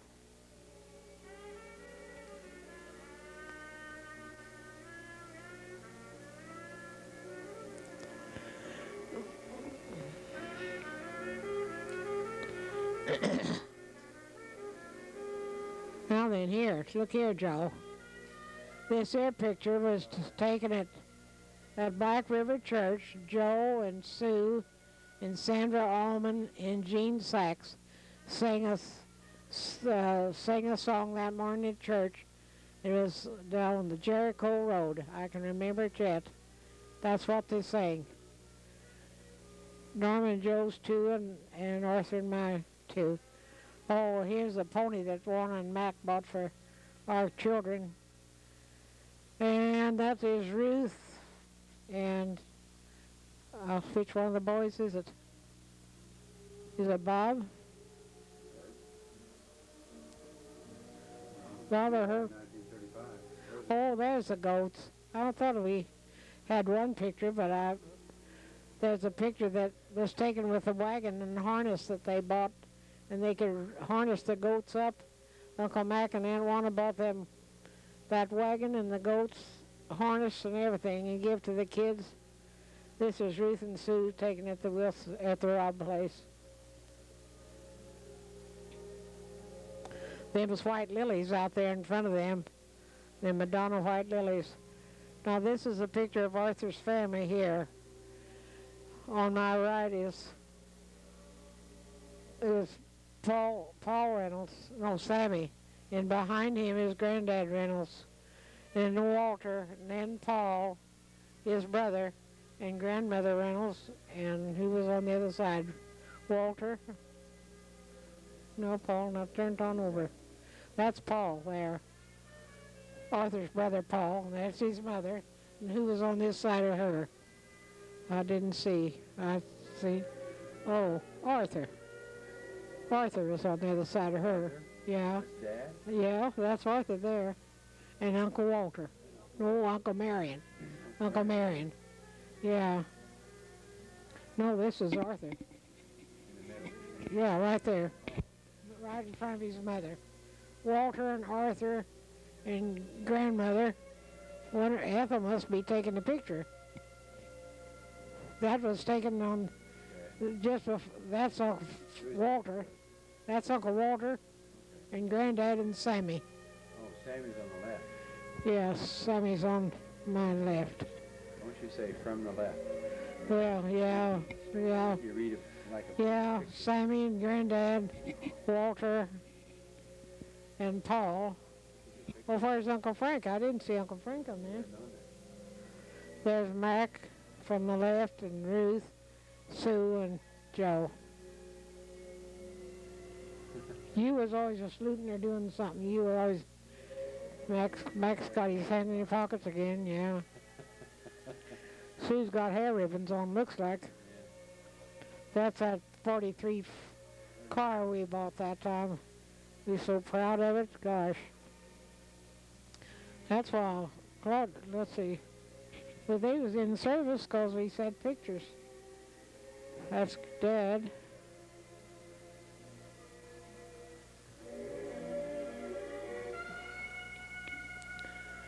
That's Arthur and me again. She was pretty fat there, wasn't he? Arthur's a grinning for once. He journeys for his straight.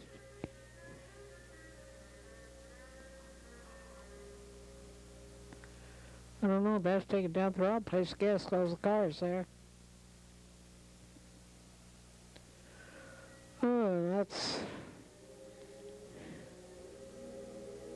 Now, well, I'll tell you, it's Claude and Paul and Bob and Herb. That's the only picture we ever had taken of photographers.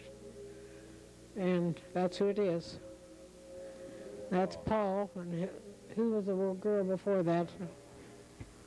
Oh, gosh. 44, was that when he graduated from, that's not all.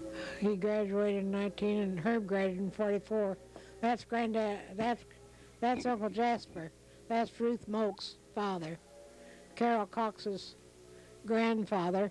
And this is a house they lived in New Harmony that belonged to Bridgewater Wiley. It's down there yet. Mama, it was a brick house. Now here from the left, Herb, Paul, and Bob in the back, Ruth and Sue and Joe and Mac in front. See Paul's head's cut off.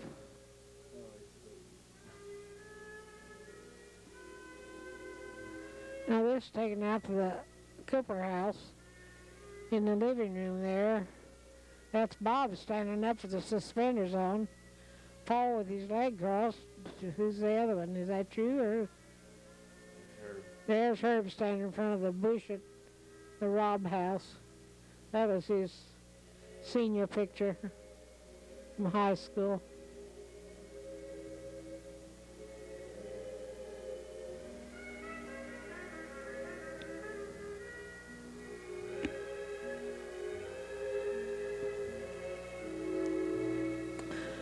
That's the Reynolds family. Granddad, On the left? George Samuel Reynolds. He's on the left? Yes, from the left, Isabella Aurelia Reynolds, Creek Reynolds, Marion Reynolds, Walter Reynolds, Frank Reynolds, Sammy Reynolds, Arthur Reynolds, and Ethel Reynolds McFadden. Uncle Mac bought me a picture, a big picture like that the other day. On the left. Yeah, from the left. That's Granddad and Grandmother, Uncle Marion, and Uncle Walter, Uncle Frank, Uncle Sammy, Arthur, and Ethel.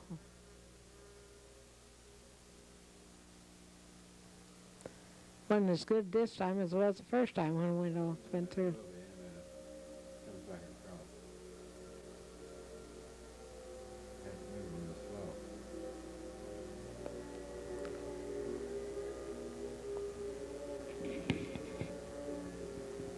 Who's that? That's that. That's that Ethel. Yeah. Yeah. That's Sammy,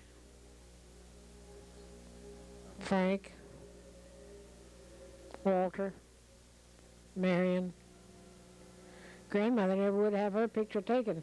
If everybody else had a good picture, that's her. She'd take a pin and scratch her face off so they couldn't see it. That's Granddad. Yeah, yes, yeah. Yep, that's Herb. Had some pretty good-looking boys, don't you think? For all of, take all 8 of them, I think we had a pretty nice-looking family.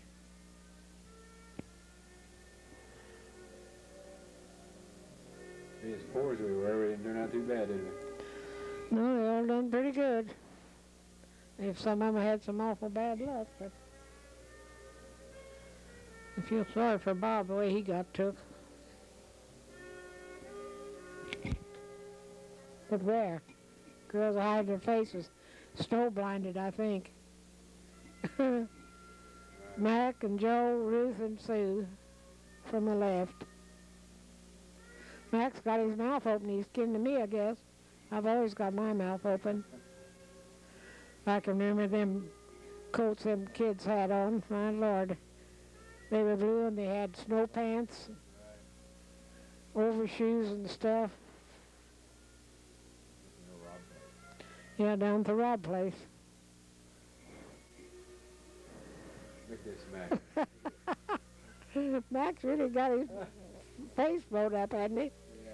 Boy, he was making bubbles or something. He don't very often do that. I want you to see what I took that picture out of. That's off of the, he's sitting in a wagon. Oh, off the wagon, Oh, see now, that's a little snapshot. Yeah. Zoom in on it. Well, Pretty snapshot. well, I know it was on a, Watch this. I know that. Watch this now. Come out. Watch this.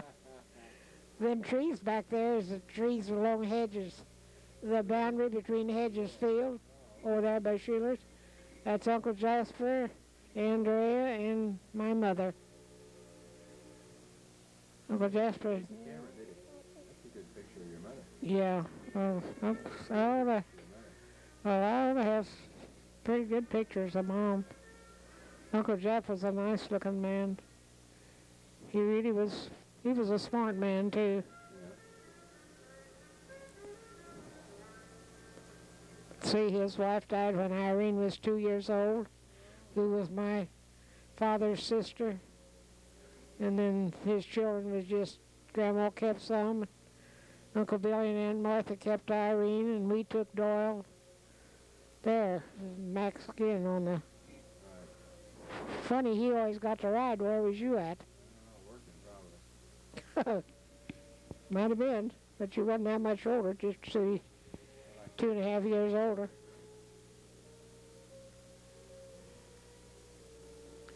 Good picture of Daddy, anyhow. Good picture of the horses. He was real proud of them horses. And we used to have a black horse. I forget what its name was. Oh, this is a picture taken up to Lodge, Rebecca Lodge, one time. I can name them all, but I won't have time. Felsie, Alexander, and Bessie in front, there, and me, Myrtle Martin behind me, Anna Mae Martin on the right. Oh, this is a picture of my 6 boys. Claude and Joe and Herb and Paul, Bob and Mac, I guess. I tell you, don't hardly know Mac when he's so fat. Don't forget you're on tape now. Huh? You're on mic. That's Bob.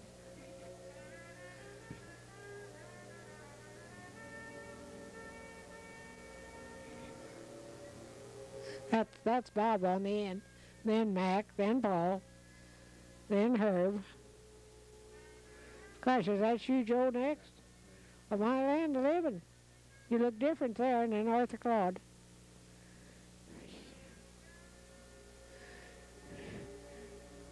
I believe you got more hair there than you got now.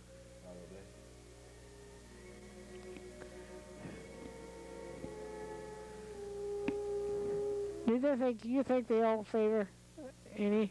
You think all you boys favor a little sometime? Oh, I don't know. I looked that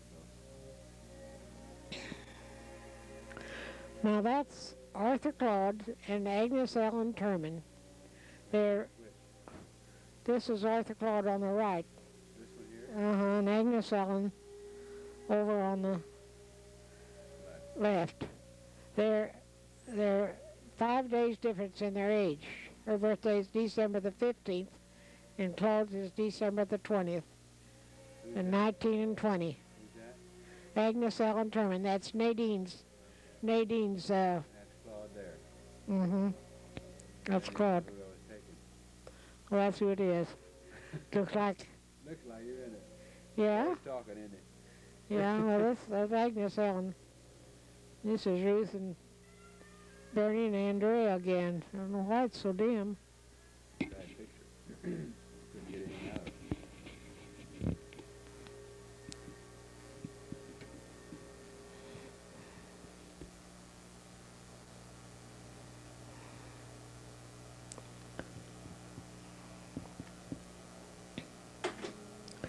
There's Mama and Uncle Jasper and their friend Nanny Marie over there by the car.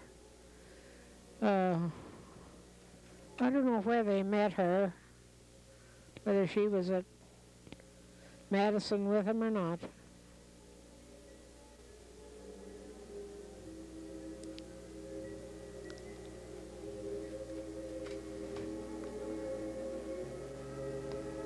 I don't think.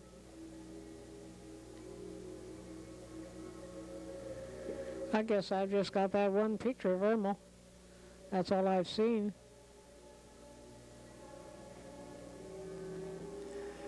I don't know what that is. I know what that is. That's the watermelon field down at the Wilsey place. Right, it is watermelon. Yeah, that's Mary Esther Shoots there, Merritt. She's sick now. I feel so sorry for her. Mary Esther was always good. You're not a kidding. Well, that's a good picture of Todd, too. Tell him he looked nice in that outfit. Yeah, look. He looked like he got a little... Well, I'd rather have a little mustache than have a big one. I wish he was here. I wish he'd be here and see these pictures. Huh? I'll send him a tape. Oh. Well, we don't have anything to play it on, though. Yes, he will. That's Well, a good picture.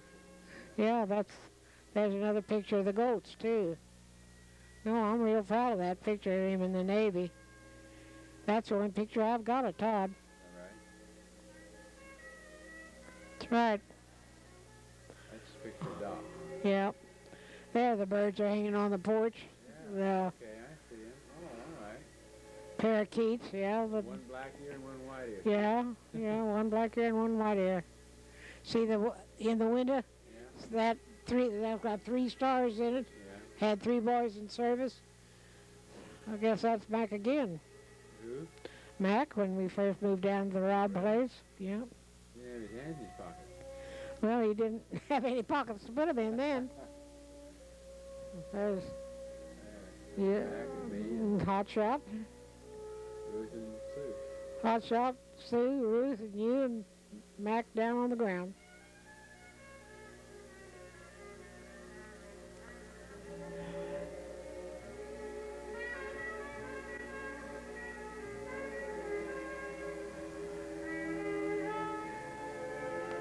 I've got a picture of Carolyn when she was little. A beautiful picture. I wish it was on here. Bob would like it. That's Andrea. I don't know where she's at.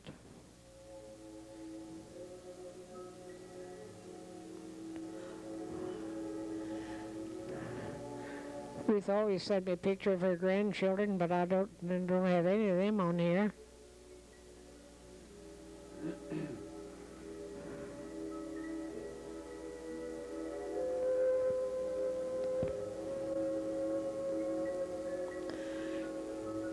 You don't have any picture of the pony cart, do you? I may have later on. I don't really remember, Mom. It's done this 2 years ago. Kept trying to get that picture in. Oh, this is a picture of raising the flag on Iwo Jima. Paul was at Iwo Jima when they raised this flag. Says love, Paul. Huh? Says love, Paul. Right hand. Yeah. He was on Iwo Jima when the Japs blowed up an ammunition dump, too. Paul says Brent's in Japan now. He was on Okinawa now.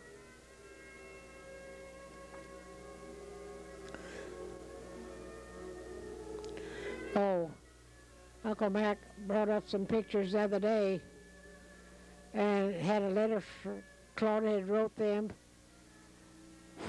in the Philippines before Pearl Harbor. That's Paul.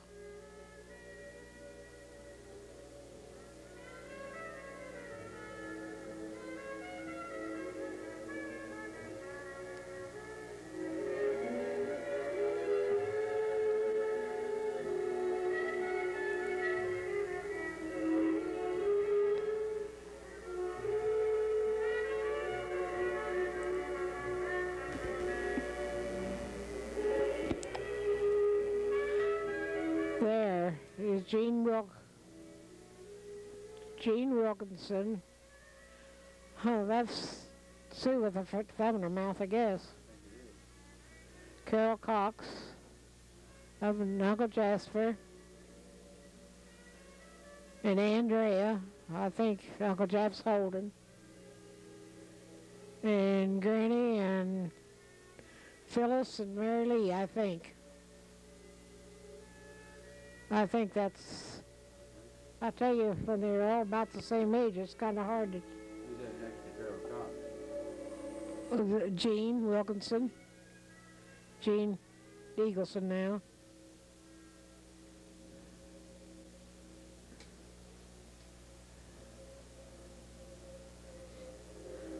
Oh my. Now this was some kind of a party at our house when we lived on the Robb house. I did know who some of them were, but now I forgot now. But I know it must be the neighborhood children. There's Buddy Hedges on, on the left, and there's Joe next to him. Yeah. And there's one of the Defer boys next to you, and the boy, the tall boy in the back, and the Wallace kids are in there, I'm sure.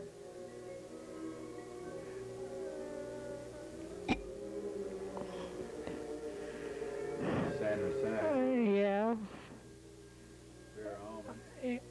The Bruce.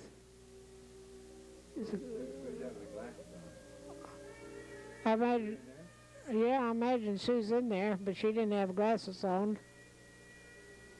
But the little one in front, I wished I'd known somebody. Now there's my four boys again now. Now that's the best picture. Sue's got that picture enlarged, but I never did have that one. You know, you're more even, and at least you see all of you. That's Claudette.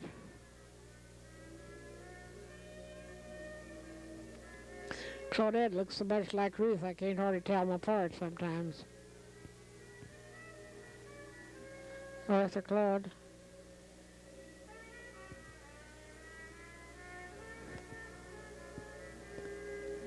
I don't know how many years ago that was taken. Pretty good picture of him, though.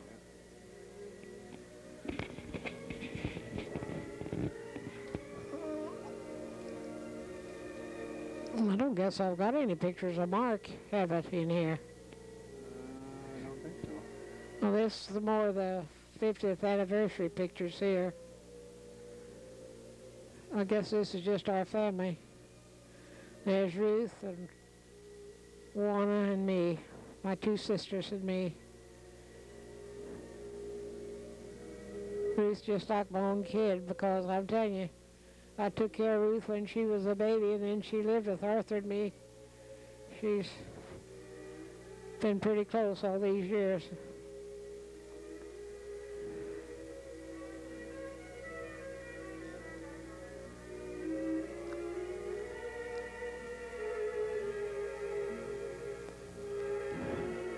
Juana always takes a good picture. She's got brown eyes, and I think brown eyes takes better than blue eyes.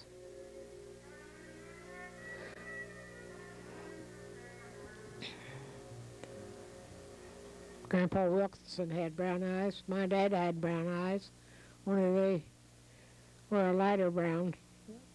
Oh, that's Arthur and Mary Simpson Price. Arthur who? My husband Arthur. Oh. Taken up there at the greenhouse. He was painting. He was painting the house that day. Oh, it says Arthur on there, doesn't it? Yeah. And Mary Simpson come up. They lived down the road, you know. Oh, it does say Mary Simpson on it. Well, Mary'd like to see that picture. I'm sure she would. She'd get a kick out of it. The Simpson family and the Reynolds family lived next to each other, and the boys and all, they played. This is the greenhouse after they put the porch all the way around the house. It really was a nice concrete porch.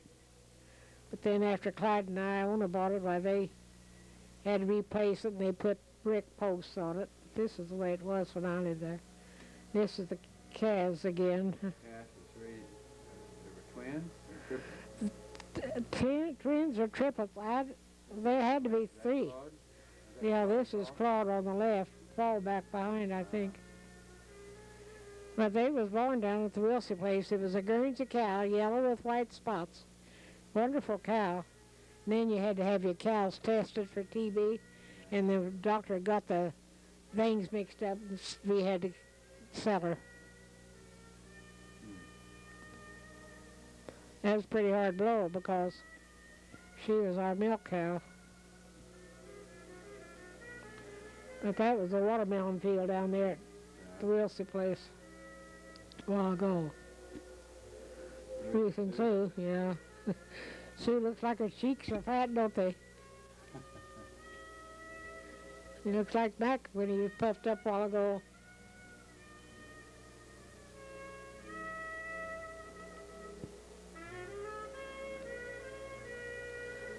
That must have been taken up there at the Denberger house. Looks like it. That was taken about the time he was, let's see, there's Marty and Herb. I think this was taken down to her son's trailer. It's not their trailer.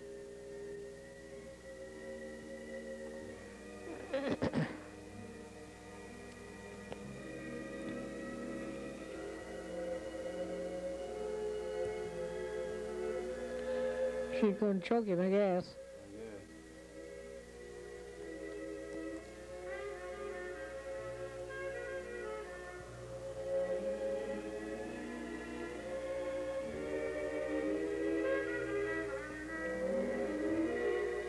That's them up there in Michigan. When I went up to visit them, was their corner where their house, their trailer sat on that corner. They really was in a nice trailer park. There he is sitting on the porch. They had a nice trailer, and then they had a pull-out room there, made it bigger in the living room and dining room.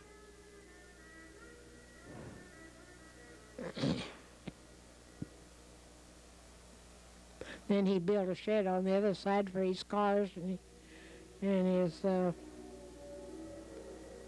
We had 2 vehicles. Why did he have another one beside the car? I guess he had a van then. When I was up there. Yeah, 'cause I rode up there in the van.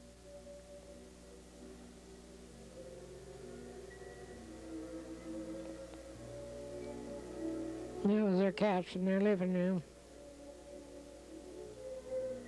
That was African I made when I was staying down with Herb and Jane. And I left it on the bed down there, and so when he went to Argentina, this is Arthur in the trailer. This was taken, I think, the day that Irene was buried. I'll wait and see. Sure looks different than it does now. Wish my house looked that clean and that straight now.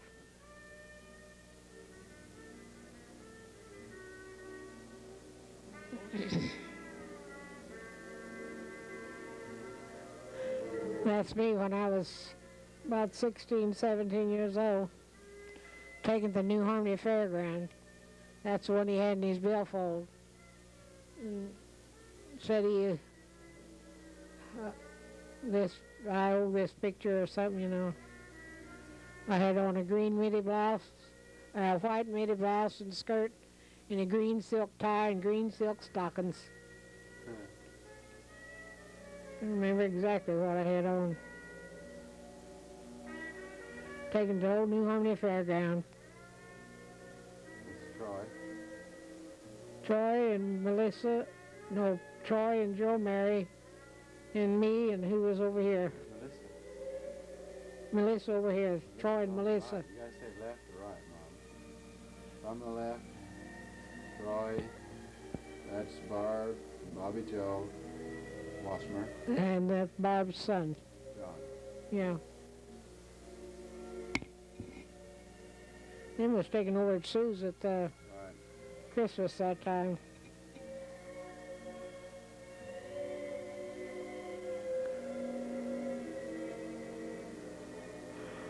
Wasmer looked like he's about smashed her, didn't he? Maybe he was, I don't know. Shoot. John's a nice looking boy there. Now then, that's Pammy Joe and Petey and me and Angie. I swear I look like Eva Carroll there. You sure do. I sure do. You're a little bit like your mother there, too. I never did think I ever looked like Mom.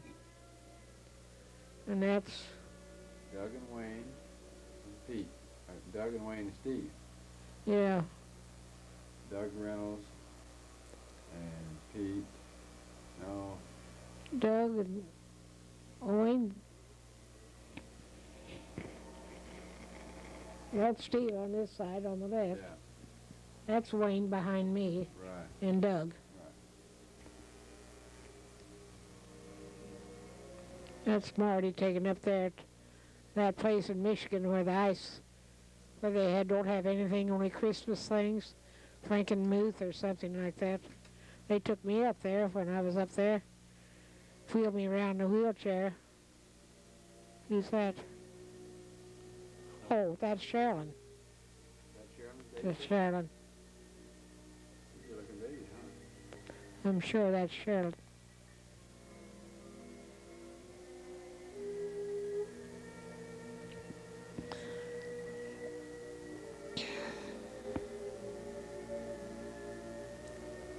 And I'm sure I've got a picture that I think that's Sherilyn. There's a schoolhouse. Looks pretty desolate.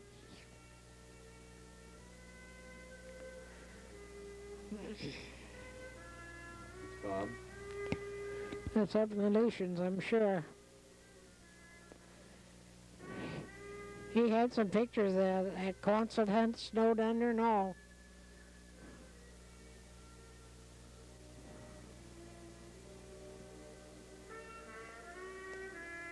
Here it says Bob on it. That's him right here. On the right. Uh-huh. That's him walking up there in the Lucians. When the wind was so strong, they had to string a rope from. Now that's Viridine there. Hold the mic there. Huh? You gotta hold the mic, don't you? Yeah. You can't hear you. That's great. That's Viridine. I don't know where that was taken, but that was in happier days, I'm sure.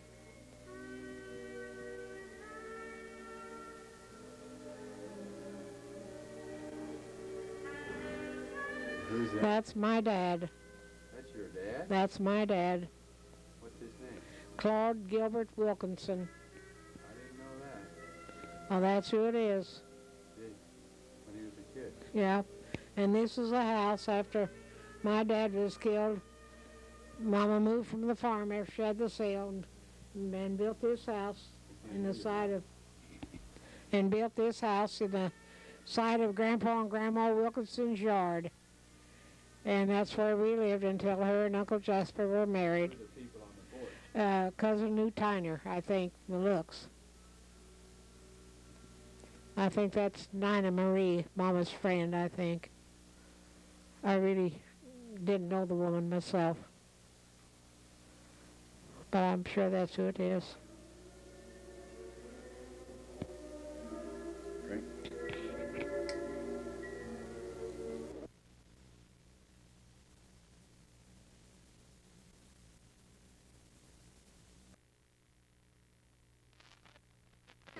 No.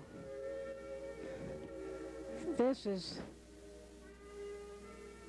well, let's see, who is it? It's Joe. That's Joe there. And Aunt Ruth, I think. Well, who was the other one then? First, Mac and Joe. And is that Aunt Ruth sitting down there with Mac and Johnny? There's some girl sitting between them, but I don't know who it is. Now that's Uncle Marion, and that's a family reunion we had down at the old dam. And let's see, Ruth wasn't very big. She was probably 3 years old. So that was taken in. Well, I wouldn't be surprised. I don't know. I'm in there somewhere. I see Granny and Uncle Marion and Uncle Frank and Granddad Reynolds. Well, Ruth was about 3 years old, and she was born in 32, so about taking about 19 and 35, I guess, something like that. There's Agnes Marie. I see Agnes Marie. Well, there's Aunt Ethel right there in the middle between. Yeah, that's Aunt Ethel. And From the left end, that's Uncle who? that's Uncle Marion, and then Granddad, and then Uncle Walter. Them three I could see. And Granny's in the middle, and that's Arthur and me. Probably taken about the same time, I don't know. I don't know what year. Yeah, that's for an early picture, because I don't take very many good ones. Arthur always took a good picture, but he always generally had his hat on. He always had his hat on. Maybe you like the hat. No, I don't know whether it shaded his eyes, but he generally, you very seldom see him for a picture without a hat on. But that looks like it might be taken at the Robb place, all them bushes. Look. I bet you that was taken when Herb was a baby. Is that Junior Wilkinson? Well, yeah, that's Junior. Junior used to always come out to see us every time he'd come home.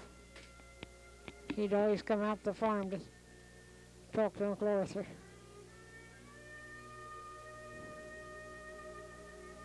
Somebody getting baptized. Oh, that's me being baptized. That's Arthur staying out there. That's Reverend Thomas baptizing us, taken down as you go to through the Pumpkin Run, that creek that runs through there, Cox's Creek. You go up to that crossroads there, and you turn to the right, and you go down there, and that's where that baptizing place was. Well, that was, I imagine, about 1929, I imagine, 30. That's your boys up on the... Well, some of them, yes. I don't remember. Looks like Claude and Bob and Herb there. Well, I imagine it was. I imagine it was 1930s, early 30. I even know what kind of dress they had on. No, Arthur and me was both there with Mom and Uncle Jap. See, now that's a good picture of them. I think that's about near the best, clearest picture. But they both was pretty nice looking. Ruth's got hair like Mama's. But I don't have the gab that my mother had. She could always talk. But Uncle Jap, they was married in 1910, July the 10th, 1910. And Ruth was born August the 31st, August the 21st, in 1912 in Sheridan, Wyoming.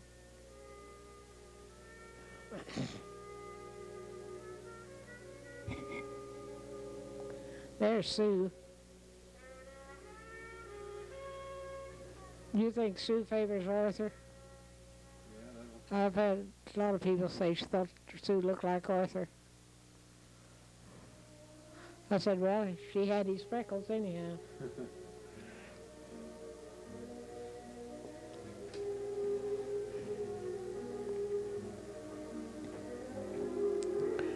Oh, here's Tom Garrison.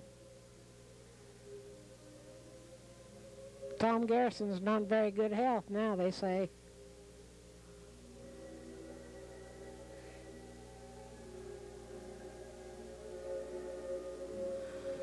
All right, Joe, here's you and Mary Sue again. no, that's gal's name from New York. Adrian Burke from New York City. Well, I didn't know the difference. There's Arthur. Now, that's a picture taken about, yeah, that's Arthur. Taken about the time that was taken to me down New Harmony Fair. Yeah, it's Daddy. That was taken out there at the little house. Now there's Uncle Mac Stallings and Granny and Warner. That was taken up at Champaign when Mom lived in Champaign. They had come home from Hawaii and was visiting. That was during the Chicago Fair up there, the World's Fair, I think. But see how heavy Warner was at that time? But that was Uncle Mac. What? That was Uncle Mac. There's Ruth. Now, I think that's a good picture of my Ruth, but she don't think so. Yeah. Or is that Claudette? I think it is too. That's Claudette. I told you they look so much alike, I couldn't tell you the difference. There's Granny and Uncle Jap again.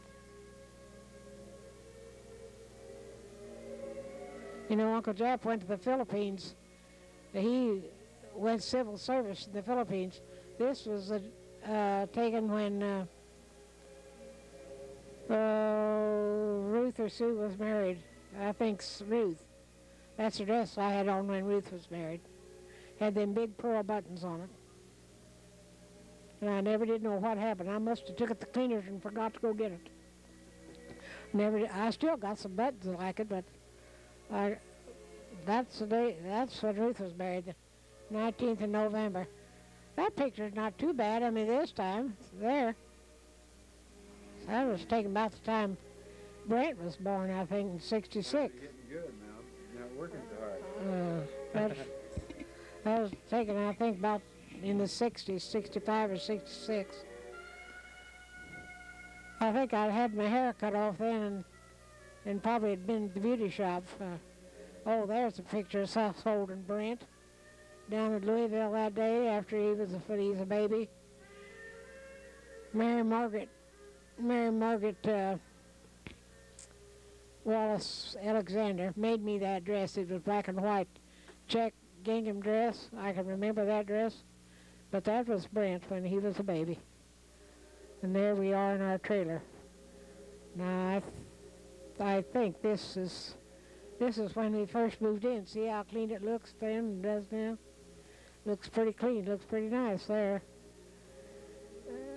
Well, yeah, that's Bob taking in Aleutians.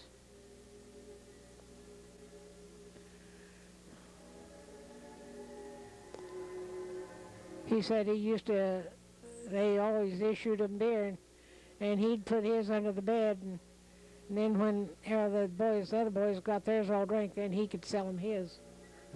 Yeah, he said he made money off of it. He never drank it. He always made money off of it. There's a old schoolhouse.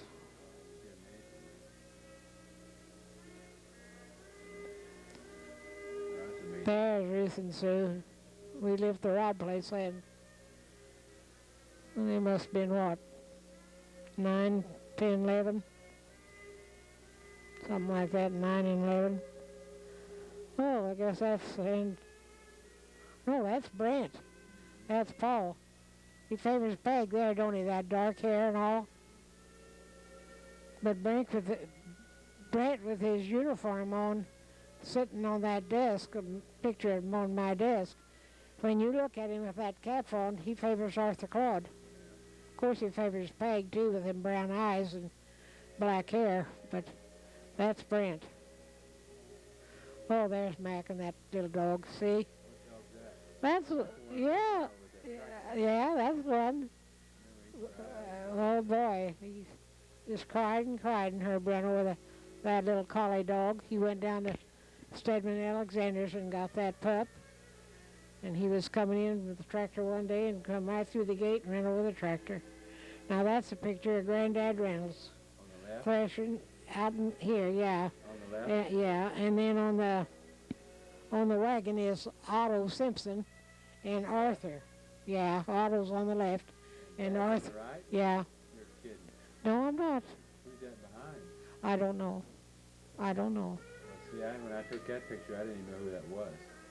Now that's Dad on the left. That's Otto Simpson. Well, I can tell that's And- Otto Simpson. And I can tell that's Dad, too. that's Granddad. Oh, see, Granddad had a mustache, and he always curled his mustache Yeah, like I this, get that pretty and a good. corncob pipe. Now, I've got a picture somewhere. Belt. See that belt? You couldn't even see that belt on the picture. Oh, you couldn't? No. Well, you... Look at that. Yeah. Look at that stove. Look at that mustache. Well, and look at his corncob pipe. I bet you damn he's got a pipe in his mouth. No. I looked at it. Well, He's got the pipe in his hand. I've seen him go to Poseville. You know, he always had a nice car.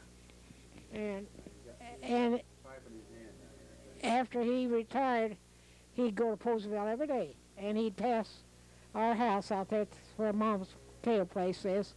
And he'd ride with that pipe in his mouth.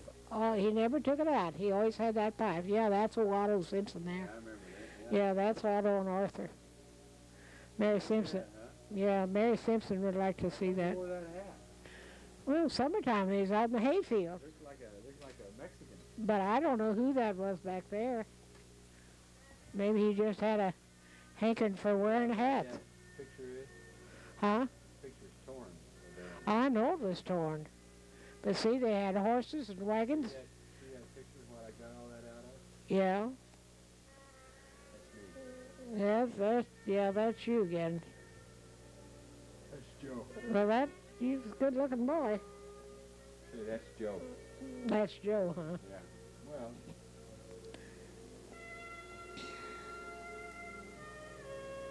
You got to remember, see, that we probably won't be here when there's people to look at this someday. No, it's too bad you don't have Joe wrote on it.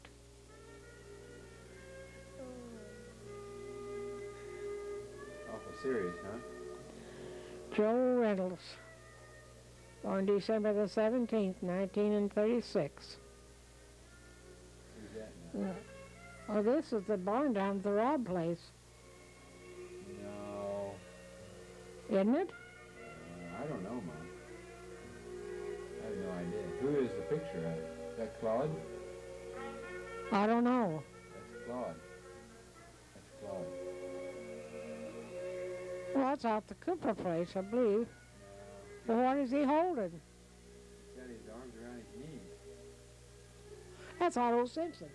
Oh, what? Yeah, that's Otto Simpson. Oh, okay. Now there's Nadine. That's Irene's sister, Nadine Terman, and that's her daughter, Agnes Ellen, who was in the picture with Arthur Claude, that baby. Oh, okay. And that's Arthur Claude when he was in the Philippines. Man, he's a slick dude, isn't He was nice-looking kid. You're not a kidding.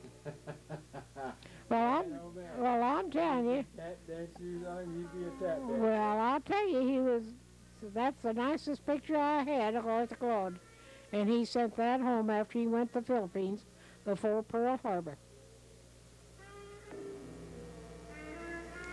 He met Betty on the boat on the way to the Philippines in 1940. Well, with Betty. And then Pearl Harbor come and they had to come back. But he sent that picture home before that. But I think that's really a nice looking picture. I think he said he had that suit handmade or something over there. But that sure is a nice picture anyhow.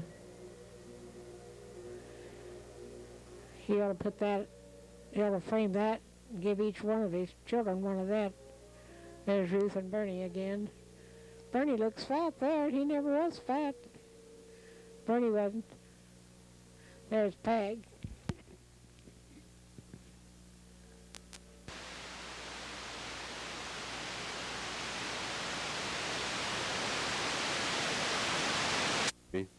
And so I don't have to do this over again. I put the voices on the tape last night, and come to find out I couldn't put the pictures back over the top of the voices, so I happened to go back in here and do this again. So I'll tell you a little story about this ahead of time. This is a transparencies being transferred over to, along with two video or three dictaphone tapes, which Brother Claude had hidden in a hermetically sealed mayonnaise jar in an old chicken house. And this was recorded some 30-some-odd years ago, around 1951 or 52, and Joe, myself, was at the Indiana State Fair. And but all of my other brothers and sisters and Uncle Mac and Aunt Juana were around the table, the coffee table, so to speak, and they were sending a letter to Claude, who was at that time stationed in Anchorage, Alaska. So I might want to apologize for any background noise you hear, because I'm having to run a video camera, a dictaphone machine, a transparent machine, light, and change pictures all at the same time. So, but I think the overall effect is we want to put the people with the pictures and as best we can. So we're going to try and get through this. And so wish us luck. Again, this is May 18, 1986. This is Joe Reynolds speaking, and 30-some-odd years after Claude found these buried in the archives of an old chicken house. Here we go.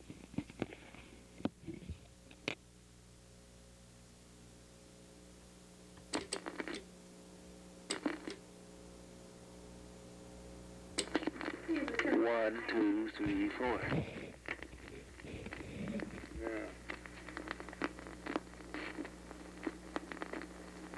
Yeah, I'm going to be... Is it ready to go? Yeah.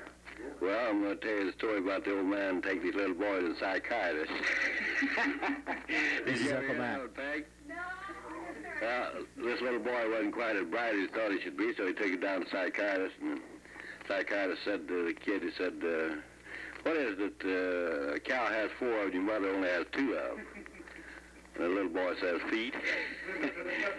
And then he said, what is it that the cow has to stand up do and your mother has to sit down do? And the little boy said, eat.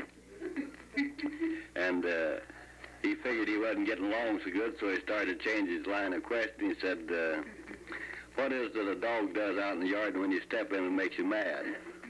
The little boy said, dig a hole. The old man spoke up and said, Doc says, I think you better examine me. I missed all three of them.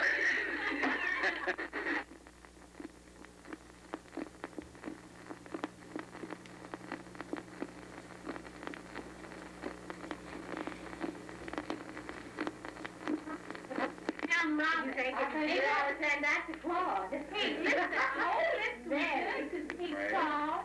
He's around here because we'll pick up here. Yeah, we'll pick up. Why? Yeah.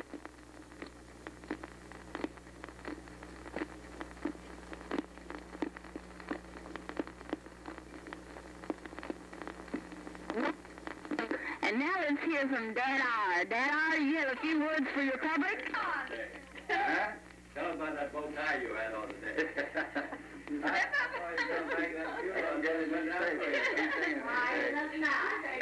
turn it on and leave it there and turn it towards the button. How could he probably get a machine to put it on? Oh, I imagine the Army has those dictaphone machines. I'm sure of that.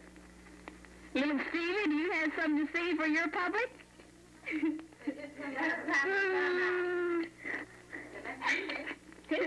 Come on, let's squeal. Come on.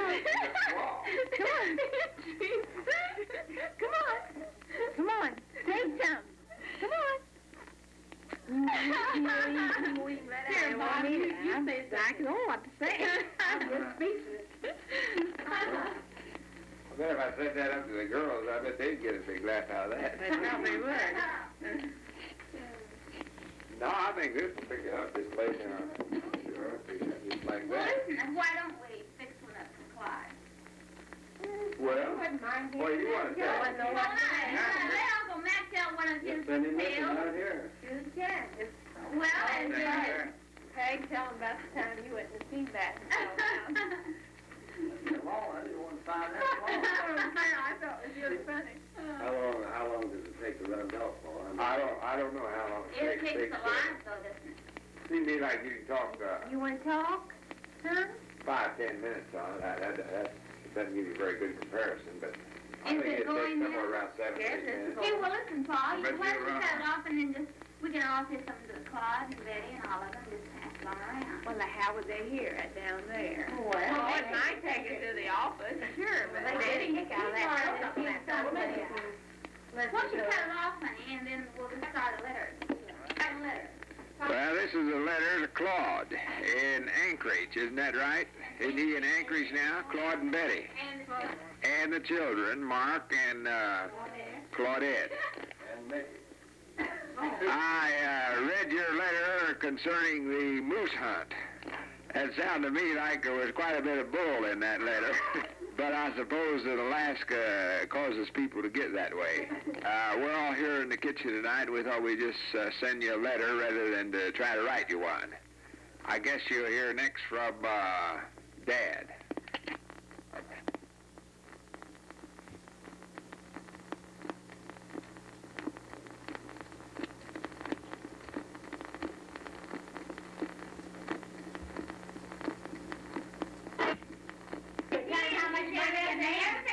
How much is Rebecca? You know, that's the trouble.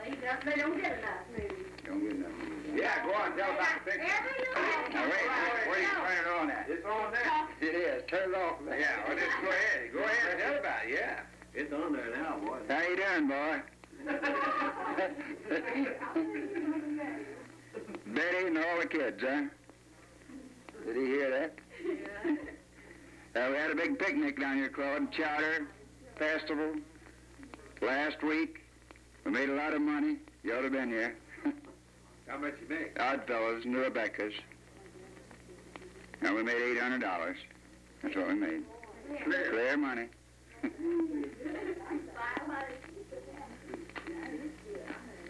Your lots are mowed off up at Cynthiana, Claude. All slick and clean. I think Pete and Ruth's getting the farm right behind your lots. So you'll have neighbors, family and all. I don't think of anything else now, Claude. Who are you going to turn over to? Oh, I don't know who's going to take it now. Better wait till we decide. That was Dad. Now here's Mother. I have to press on it? No, I got to pick. Go ahead, talk it. Hurry up, run down. Well, you should be here tonight, Claude and Betty and Mark and Claudette. Because I've kept Stevie tonight, and he don't do anything but just let his bottle leak all over him. We've been to Uncle Elvis's funeral today, and Daddy even wore a bow tie. It was Uncle Elvis, Arthur Claude. He was 87. Now, what else am I going to say? I better shut off, don't you think? Oh, Sue and Bobby Joe, they went to a wedding today, and Stevie's had such a big time, they brought him over here tonight, and I'm telling you, he won't even go to sleep, he's so tired. All right, somebody else can talk now. Bye.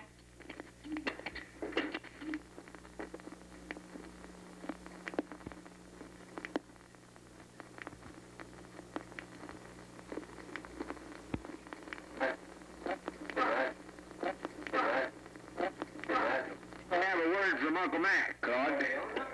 Well, you did. Hey, Let everyone talk. it's on. Well, hi, boy. You and your good lady up there and all the kids, what you doing? I done told a story on the first of this thing about that old man taking his boy to the psychiatrist. I didn't know he was going to have to talk anymore. Tell us when you're coming home next time you write a letter. We want to see you all. Got paid with having coffee. Well, not what's on Tom's old black coffee here. Wish you had some of that moose better. Had a little bit of that moose meat to go with the coffee, be all right. I'm going to let somebody else talk. Bye, all of you. Go ahead. President, Yeah. this is Aunt Juana. Hello, Claude and Daddy and children. Well, I guess I'll have to tell you about Hot Shot. Hot Shot's down at San Antonio, Texas. He's in the Air Corps, and he's in the security service. And he started to school the day that Granny died. And he said he had to brag a little bit on himself in his last letter because he made 100 in his Russian. So I'll turn it over to... Well, he's taking the Russian language. And I guess he made 93 on average in his English. So I'll let somebody else talk. You'll be tired of hearing about him. Well, good luck to all of you, and we hope we can see you soon. Bye. Now let's hear it played back. I don't believe I had that thing. Yeah, you did.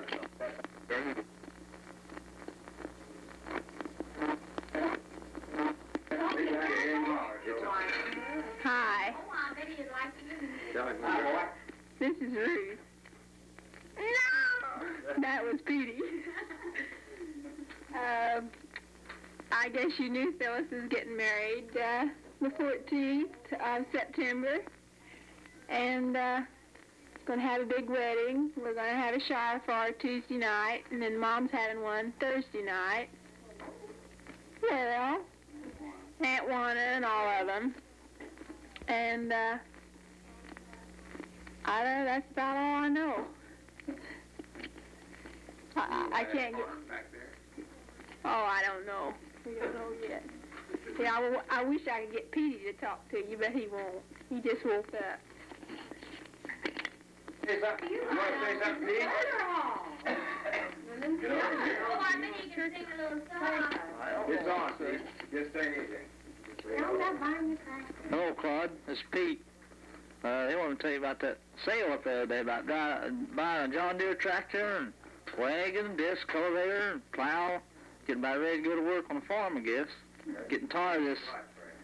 Yeah, it's right behind your lot there, just across the road. Getting tired of this city work, I guess. Put my woman to work. I went to hire any hired hands. Boy of mine, another 6 years, he'd be ready. Well, I guess I could. Right there in lots. That's about an acre, I guess, up there or so, isn't it? I might put something, make some money on it. Oh, that's about all I got to say. Maybe sports. Watched that Chicago Cleveland game today, but didn't amount to much because White Sox got beat again. But I hope they finish up first place along with the Dodgers, which Dodgers should win the World Series this year. So I guess I'll sign off. But Paul, have it. Bye. Hello up there in Alaska. How's everybody? We sure would like to see you all. You know, Paul and I are going to be living down in Kentucky, so I guess I can say that now without putting on too much. We're going to be living in Louisville. We've bought a 3-bedroom house, so we're expecting all of our kinfolk to come and stay a while with us.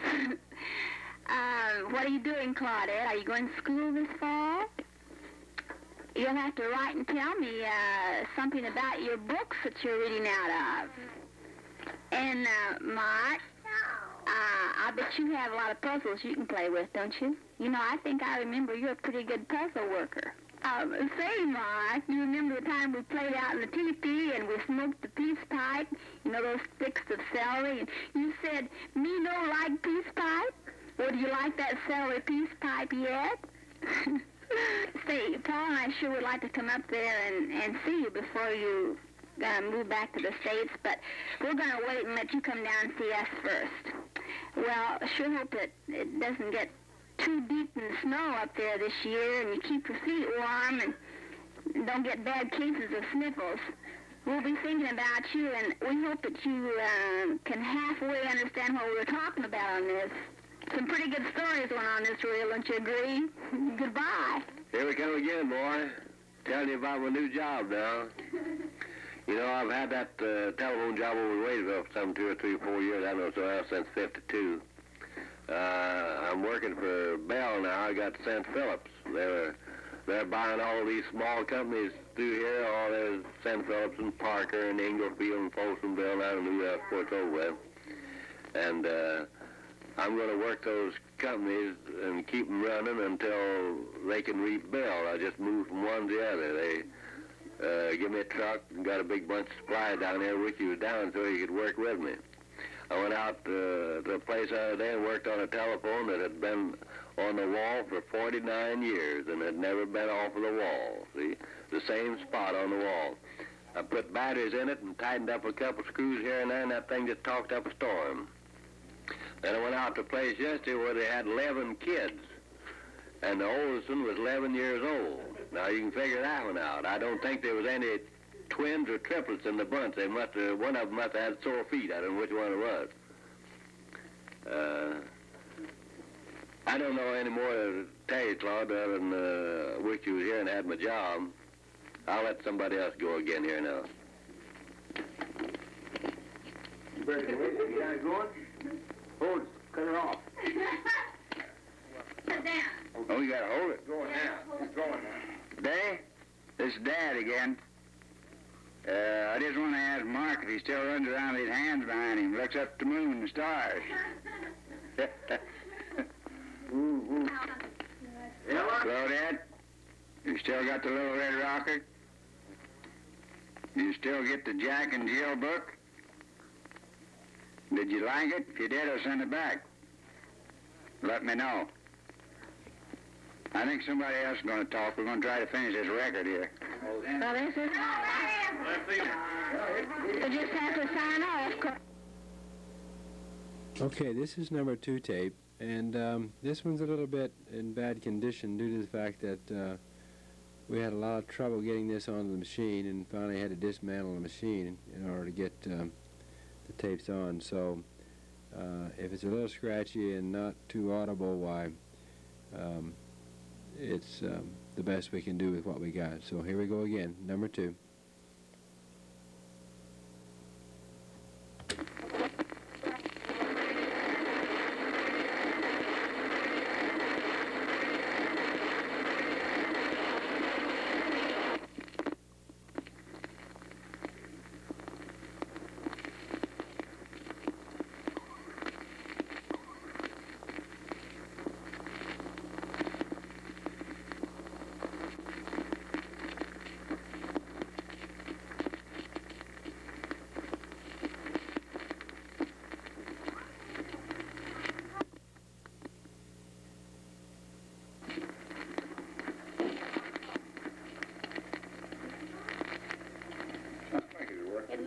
I think it's working all right now.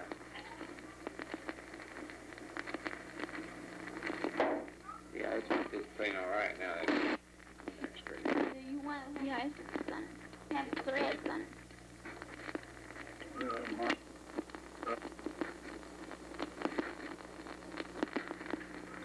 One, two, three. See, I'm not the only one that has a problem.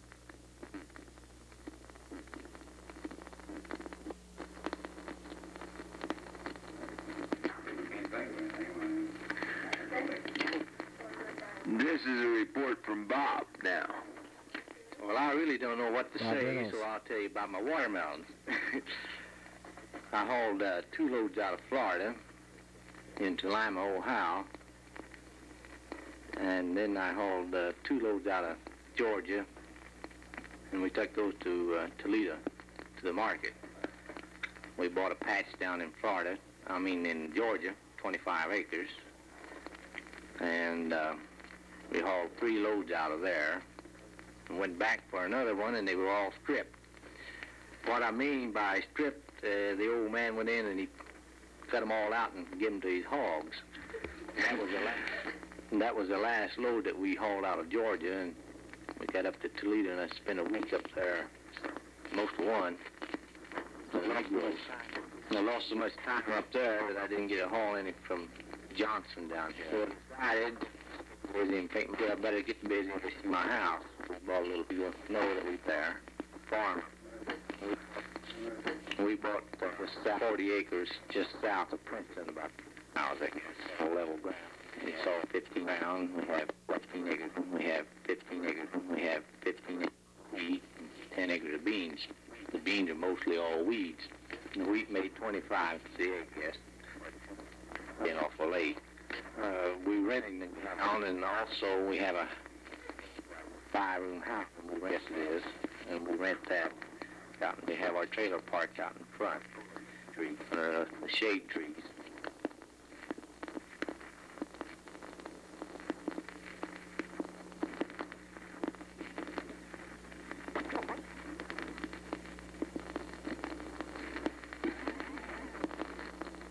This is Samuel now. Come on, say something. Go on. Say, that was trouble. He won't say anything. No. It's on. Come on. Samuel said he didn't have anything to say, so he'll be back. This is soon back. Seems like everybody's got something around here. I'm pretty used to these things. I used to have a type from Mr. Mann. Oh, yeah, I'm Sue. Mom said to tell you that Joe was working state fair, any state fair, any state fair, any state fair, any state fair. This year, you had to go all that was set up, all of it was set up, all of it was set up, all of it was set up. Here today, except two fried chickens and meatloaf and cake, pumpkin pie. He'll be 7 months old. He'll be 7 months. That's Tuesday. He's really getting around. He's really getting around on everything. He looks a lot like Doug, I think. On the Owensville Highway, just a little off the highway, and we remodeled the 4-room house, and we've done.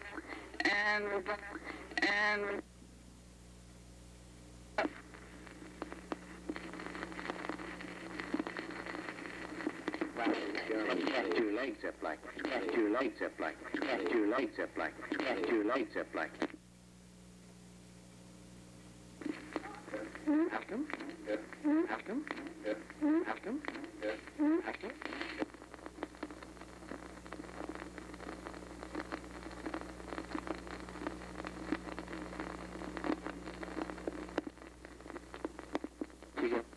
Seems like she can only say, mm-hmm.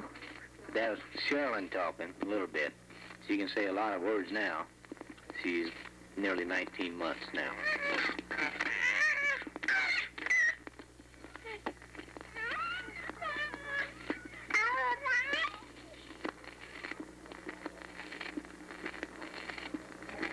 That last packing was smaller.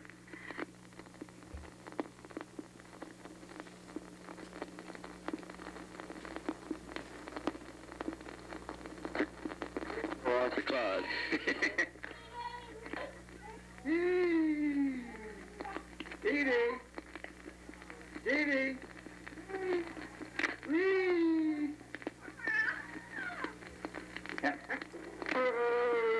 This is Dad playing with Steve Wassmer. Hey.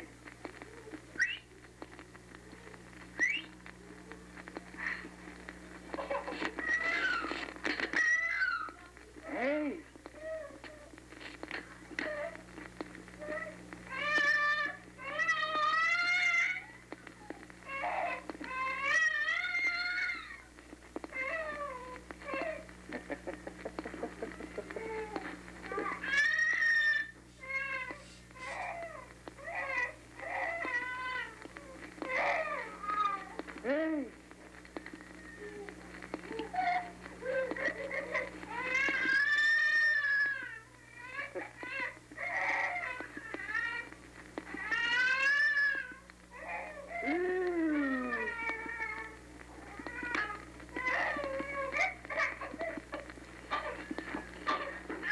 God, Betty, that's Stevie hollering.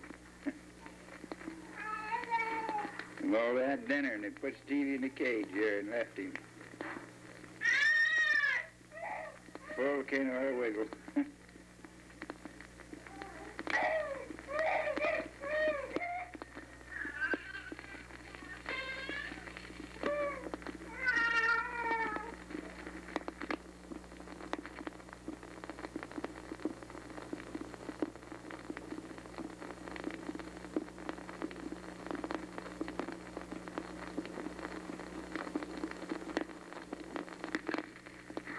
Hot. I put in what?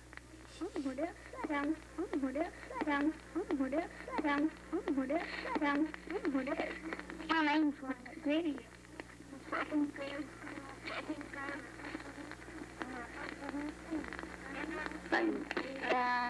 What else can you tell him? You have This some is Doug cats? talking, Reynolds. Doug Reynolds. You have a dog at home? Tell him about some of your toys. Listen to it. You come back in here and I'll play with you. This is Doug talking now. Kitty? Hey, Kitty? Wait a minute. Dada? Say hi. Dada? Say hi. Hi. Say hi. Hi. Hi. What? Hi. Link letter time. Herb, turn her on. See what we got on her tonight. Hello, Claude. This is Pete. We've been just witnessing on CBS TV on the program It's Magic a man escaping or clearing a straitjacket in less than 2 minutes and 30 seconds. It doesn't seem possible, but it sure has. Tell him. And I've been trying to get my brother-in-law here to say a few words. Herb, your brother, he's bashful just like I am. Won't say much. I'll try and give it to him, see if he'll say anything. Maybe he can tell you something about his job or his new Pontiac he's got. Hello, Claude, Betty, and the kids. This is Herb. We just been sitting here watching television, and they've been trying to get me to say something all day, so I don't know what to say. I'm out at work now, and I had the money in a new car. We'd come up and see you. But that's impossible as we don't have the money or the car.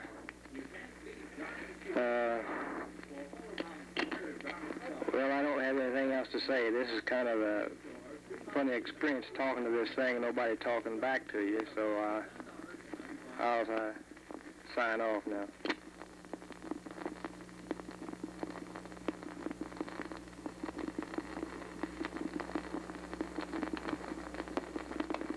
Okay, this is tape number 3, and this one shouldn't be in pretty good condition. So we're going to run a lot of pictures through here, and they may not be with the voices, but just to look at people that they're talking about. So here goes tape number 3.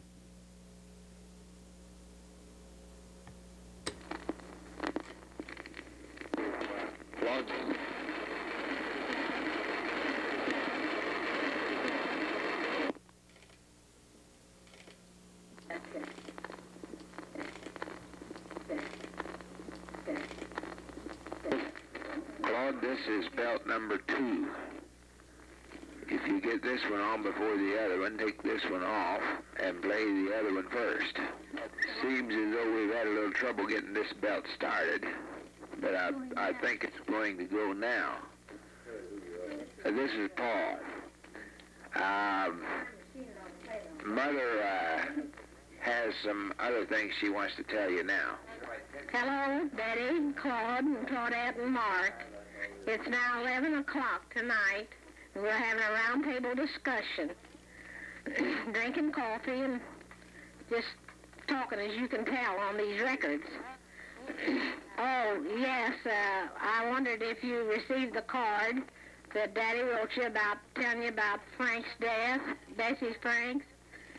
He was in the hospital 1 week and was sick at home a week, and he died of acute hepatitis and had a ruptured spleen.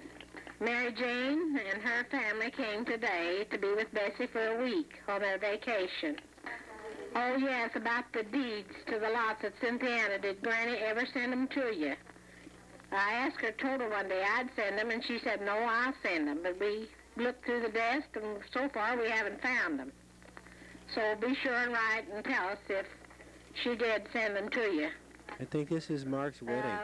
We've been working down New Harmony most every day for the last 2 weeks. And, well, we've gone through most everything. And we're going to have a sale the 17th of September. And Raymond Cox is to be the auctioneer. You should have... We would like for you to have been here to seeing Granny because she looked awful nice. Everybody thought she did. And she had on a black dress with white on it. It's Paul Reynolds. Given her, she liked it. And then we put a white stole around her, and she had a white carnation corsage, and she had picked out her own casket, and it was real pretty. And she had just lots and lots of... She passed away in her sleep about 8 o'clock on Monday morning, the 15th of August. And she just lay with her face on one hand, and she never moved a muscle anywhere. She was just like she just went to sleep. And little Kathy begged her to go home with her on Sunday night and said, Granny, I want to go home with you. And so I think Granny really changed her mind, for I think she intended to go to Aunt Juana's as she'd brought her clothes. But she went home, and little Kathy was laying at the foot of the bed, and she didn't even wake up. On Sunday morning, I called Granny, and I asked her if she wanted to come up to Frank's funeral, as she hadn't been feeling good all week. And she said yes, and I thought there'd be a way provided for me to come to the funeral. So I asked her if she hadn't been feeling good, if she wanted to come and go that morning up to the funeral home. She said, no, I'll just go to the funeral. So she come up, and she ate a good dinner, and then she went to the funeral and went to the cemetery, but she didn't get out of the car there.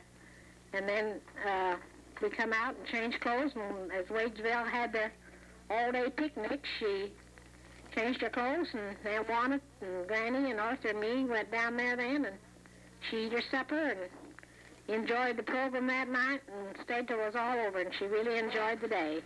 Well, I'll quit and let somebody else talk now. So go to Sunday school, and we'll be thinking of you. Mark, you ought to be here and play with Petey. He's got a little dog here he calls Poochie, and he's really a frisky one. He can just lay down on him, and he don't even bite him or anything. Claudette, you can come sit on the back steps and play with all the cats. There's sure plenty of them now. And that one, Uncle Mac's got about 18, I think. But they're really slick and pretty. Hello again, this is Peg. Paul and I drove down today from Kentucky. We went on quite a cruise around the state. Yesterday morning we started out, and Paul had some business to take care of at Danville, Kentucky. And after finishing there, we drove on to a place called Grayson Springs. And Paul's gone out to the car to bring in a jar of water. that we got there at Grayson Springs. It seemed like back in the days when mineral springs were quite the rage around the country, people from all over the states used to come down to this resort. And they had 5 mineral springs that really flowed freely with this mineral water. And although practically all the tourists, a little competition, Pee-wee, the tourists would come from every place and Mrs. Mother. partake of this mineral water, and it would supposedly cure all their ills. So we're going to have some of the folks around the table here, and I take a little sample, and then they're going to give you their feelings, whether or not they feel better after taking a swig of it. First, here comes Uncle Mac. Now he's taking the lid off the bottle. Now he has his nose down the bottle, and he says it has a good smell. Now we're going to let him have it. Now Aunt Juana, she's taking a little sniff, and what an expression she had on her face. Now, Mom, she's taking a little glass, and she's going to see how it affects her. Aunt Juana is taking a little sip, and now she's going to give you her idea of how it tastes. It tastes all right, but I sure can't tell you how it smells. Ooh. Here comes Ella. You know, I can tell you how it tastes and how it smells. God, it smells just like rotten eggs. When it smells that way. Claude, I heard some of them say it tastes like rotten eggs. I'm telling you, it tastes like something different than that. You know what I'm talking about, too, don't you? It tastes like it smells. I never have eaten any of it. I got another story I want to tell you. Seems though this traveling salesman come into the house one night, and he wanted to stay all night, and they didn't have any extra bedroom, so they told him, said, you can stay all night if you want to sleep with a little boy. Says he sleeps upstairs in the bed with himself, and he said, well, that'll be all right, I'll sleep with him. So come time they went to bed, and they had just gotten in bed, and this little boy, he jumped out of bed and got down on his knees to the side of the bed. This traveling salesman thought, well, now he ought to keep the little boy happy, so he jumped out of the bed and on the other side and got down on his knees, and this little boy looked over at him, and he said, the traveling salesman says, what are you doing? And the traveling salesman says to him, says, well, I'm doing the same thing as you are. The little boy said to him, said, well, if you are, said, my daddy's going to be awful mad because we only got one pot that's on my side of the bed. Betty, I wouldn't tell any of those stories where you read them. In fact, man, when Claude starts to play this thing, you get on the outside, don't listen to it. I know you don't like to hear them, you know. I could tell you some more pretty good ones, but I don't want to get too nasty on this thing. See? Turn this trigger loose and let it grow up when I tell that guy. Betty, you should see the antiques Peg got today. She's got a fish bottle and a book, bookends that they're carved and they slide out, and it's real pretty. Here I am again. Wish you'd have been here today. We sure had good chicken and dumplings. Claude, just happened to think, did you ever get your cigar lighter for your Buick? Where they sent it? Huh? To make you young, keep you young. To make you pretty now. Tell me about this water. You know they say that some old people come down here and start doing kind of They had the big hotel there at one time, and they hung over a thousand people a day. When I was at Martinsville, and she said,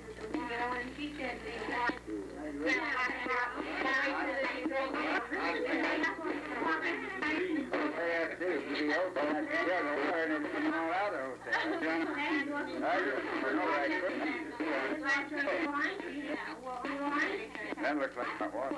that's not More coffee. More coffee.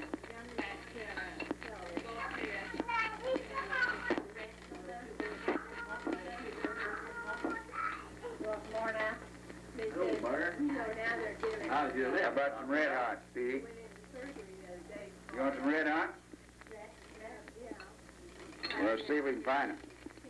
Works in a hospital in Evansville, and she tells how much they have to Put pay. maggots So in many what? maggots.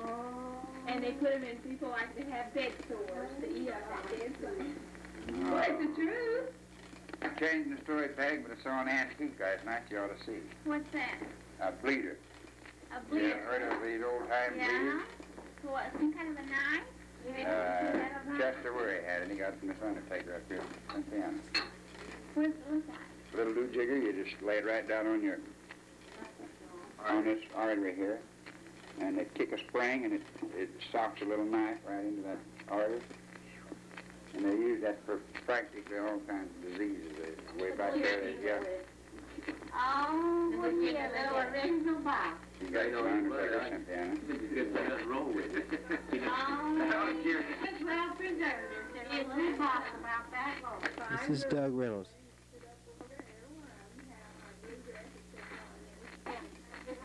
At the control. We're in this chapter club here. Billy, that's just Pat Waterman. Billy, that's just Pat Waterman they're talking about. Cousin to Bobby Joe. Did Pat with her? And she did. All day long she had on her battle dress. Yeah. And then that night when they went over together, well, the whole party went over together. Was their dresses on yet? Kind of washed out, and then it Smell that water? But then Lee, she came home, and she took a little nap, she said. And she got ready to go back over there. Why? It was found out this is serious. Well, did they start out with breakfast this morning, and they had lunch, and then they eat in the evening? No, they got married about 8, what time? 8 or 8:30. And then after that, they went to Evansville and took pictures, and her brother got picked up. He got a ticket. He parked in the truckload of his own. There was a 3-car load button to go over and get pictures. There was 14 in the wedding party. Sue said they didn't have dinner till about 3 o'clock, and then when she brought the baby over, well, she said they had supper then. I said, my man, you ought to be hungry yet. And they had a big supper too? Yes. Yes, sure gonna cost somebody. She said they surely got the presents, though. Said, boy, they just got everything. So we got a roller broil, and they got electric skillets, and deep fries, and 267 in money, and 2 big chairs, lots of things. 2 sets of dishes. Yeah. Bear Allman and her husband, Choppy, and their 2 boys, Jimmy and Ricky. The baby is, what, 2 months old? This is a picture of Mother. It's so large I can't get it in. I'm just trying to get her eyes. No, it wasn't. That was Mary Jane's baby born on Claudette's birthday. Anyhow, they got in Friday noon, and they're here for, what, 2 weeks, I believe. And they're from Fort Warren. And they're from Fort Warren, Wyoming, and they say Vera's getting right, you know, she's picked up right smart. I told you once tonight that Mary Jane and her husband and their children were here, and this last baby makes 4 boys, and then their oldest one is Carrie Sue, the girl. They got married after This just like Mary Jane, I think. It was 2 months old today. According to your mother, that boy is heavy home.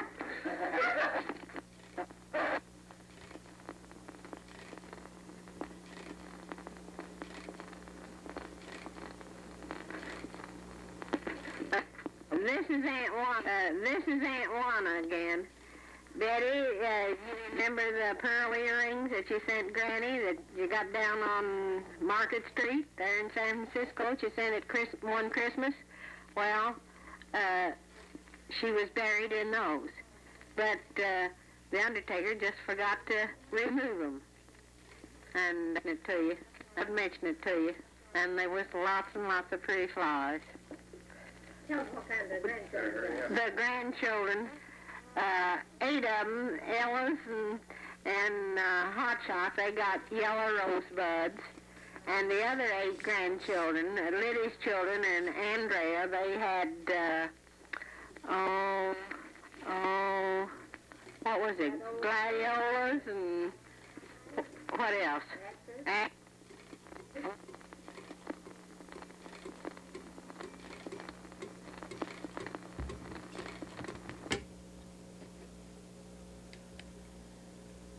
Okay, this is the end of the tapes. I'm going to put a picture on now of Dad's father and his mother. This picture is, looks like it says Dad, George Samuel Reynolds, 33. Said he died in 1936. And I can't read the first name. Looks like Isabel Reynolds. She died in 1940, 19 years old. I'm not sure of that, but anyway, this is a picture of Arthur Reynolds' mother and father.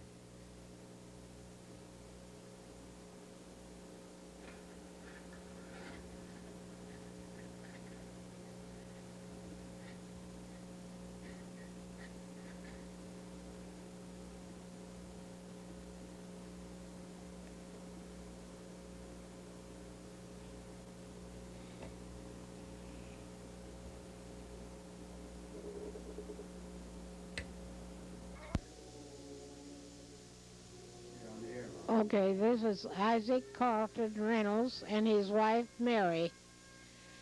And they were Arthur's grandparents. And they came from came from England a long time ago. But then when they came over here, they settled around English, Indiana.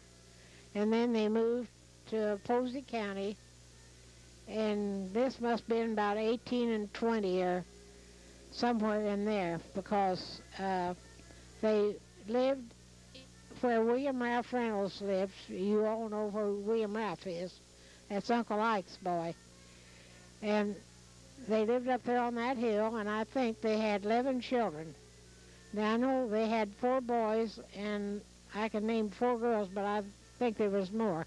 One named Fanny and one named Lily, that I don't remember too well. But then anyhow, they had one named Georgie and Dovey and Lydia and Uncle Ben Reynolds and Uncle Will Reynolds and Uncle Ike, and who was the other one? And Granddad was the 4 boys. And Granddad's name was George Samuel. And they lived there where William Ralph lived.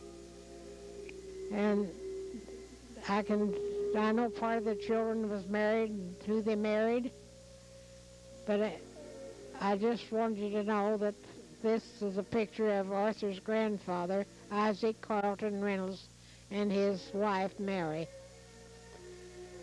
And a long time ago, it's been a long time since they were here. They've got a lot of descendants, and a lot of the Reynoldses are from Granddad Reynolds, because none of the rest had very big families.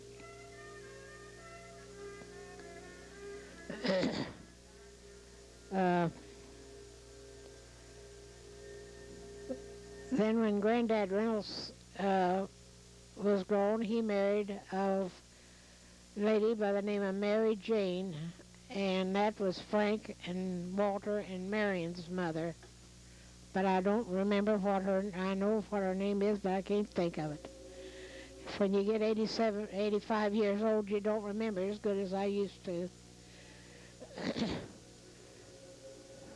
But Granddad Reynolds had 3 children by his first wife and 3 deceased, and then he had 4 living children by Isabel, and then 2 were deceased. They died in infancy. And their names were Willie, Maisel, Paul, Sammy, Arthur, and Ethel. Is that 6? Well, and Ethel was the only living girl. Maisel was the one that died. And Ethel, the only living girl, married Merle McFadden from Mount Vernon. They went to Oakland City College together, and they were married in about 1921 or 2, I think. And they had 2 children, Joanne McFadden McDermott, and one boy named Tom, same age as my Joe. And they have 4 grandchildren. And then, who else? Sammy had married Jesse Heckman, and they had one boy named Eldon, and he married Marjorie Stone from Owensville, and they didn't have any children. And Uncle Marion had 2 girls, Bertha Reynolds Martin, at the same age as Arthur, about Arthur's age, and Bessie was younger, and she married Roy Pyers. And Bertha had 2 daughters, Beulah Marie Pyers in June, but I don't know her married name.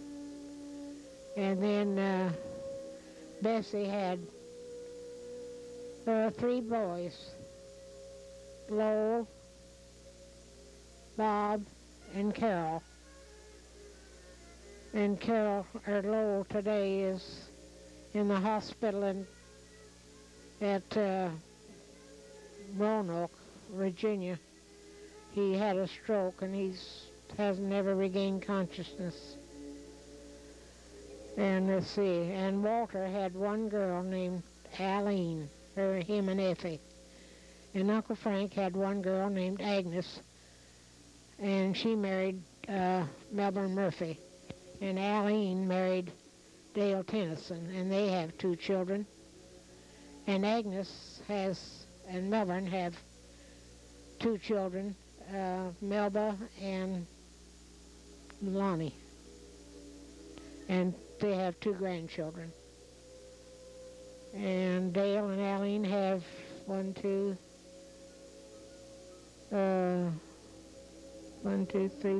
5 grandchildren. So that's just about the history on them. Of course, Jesse and Sammy only had 1 boy. So we took care of the 6 boys, I guess, because we've got 6 boys and 2 girls to carry on the Reynolds name. Let's see. Claude's got 1 boy named Mark and a girl named Claudette. Paul's got 1 girl named Tina and a boy named Brent.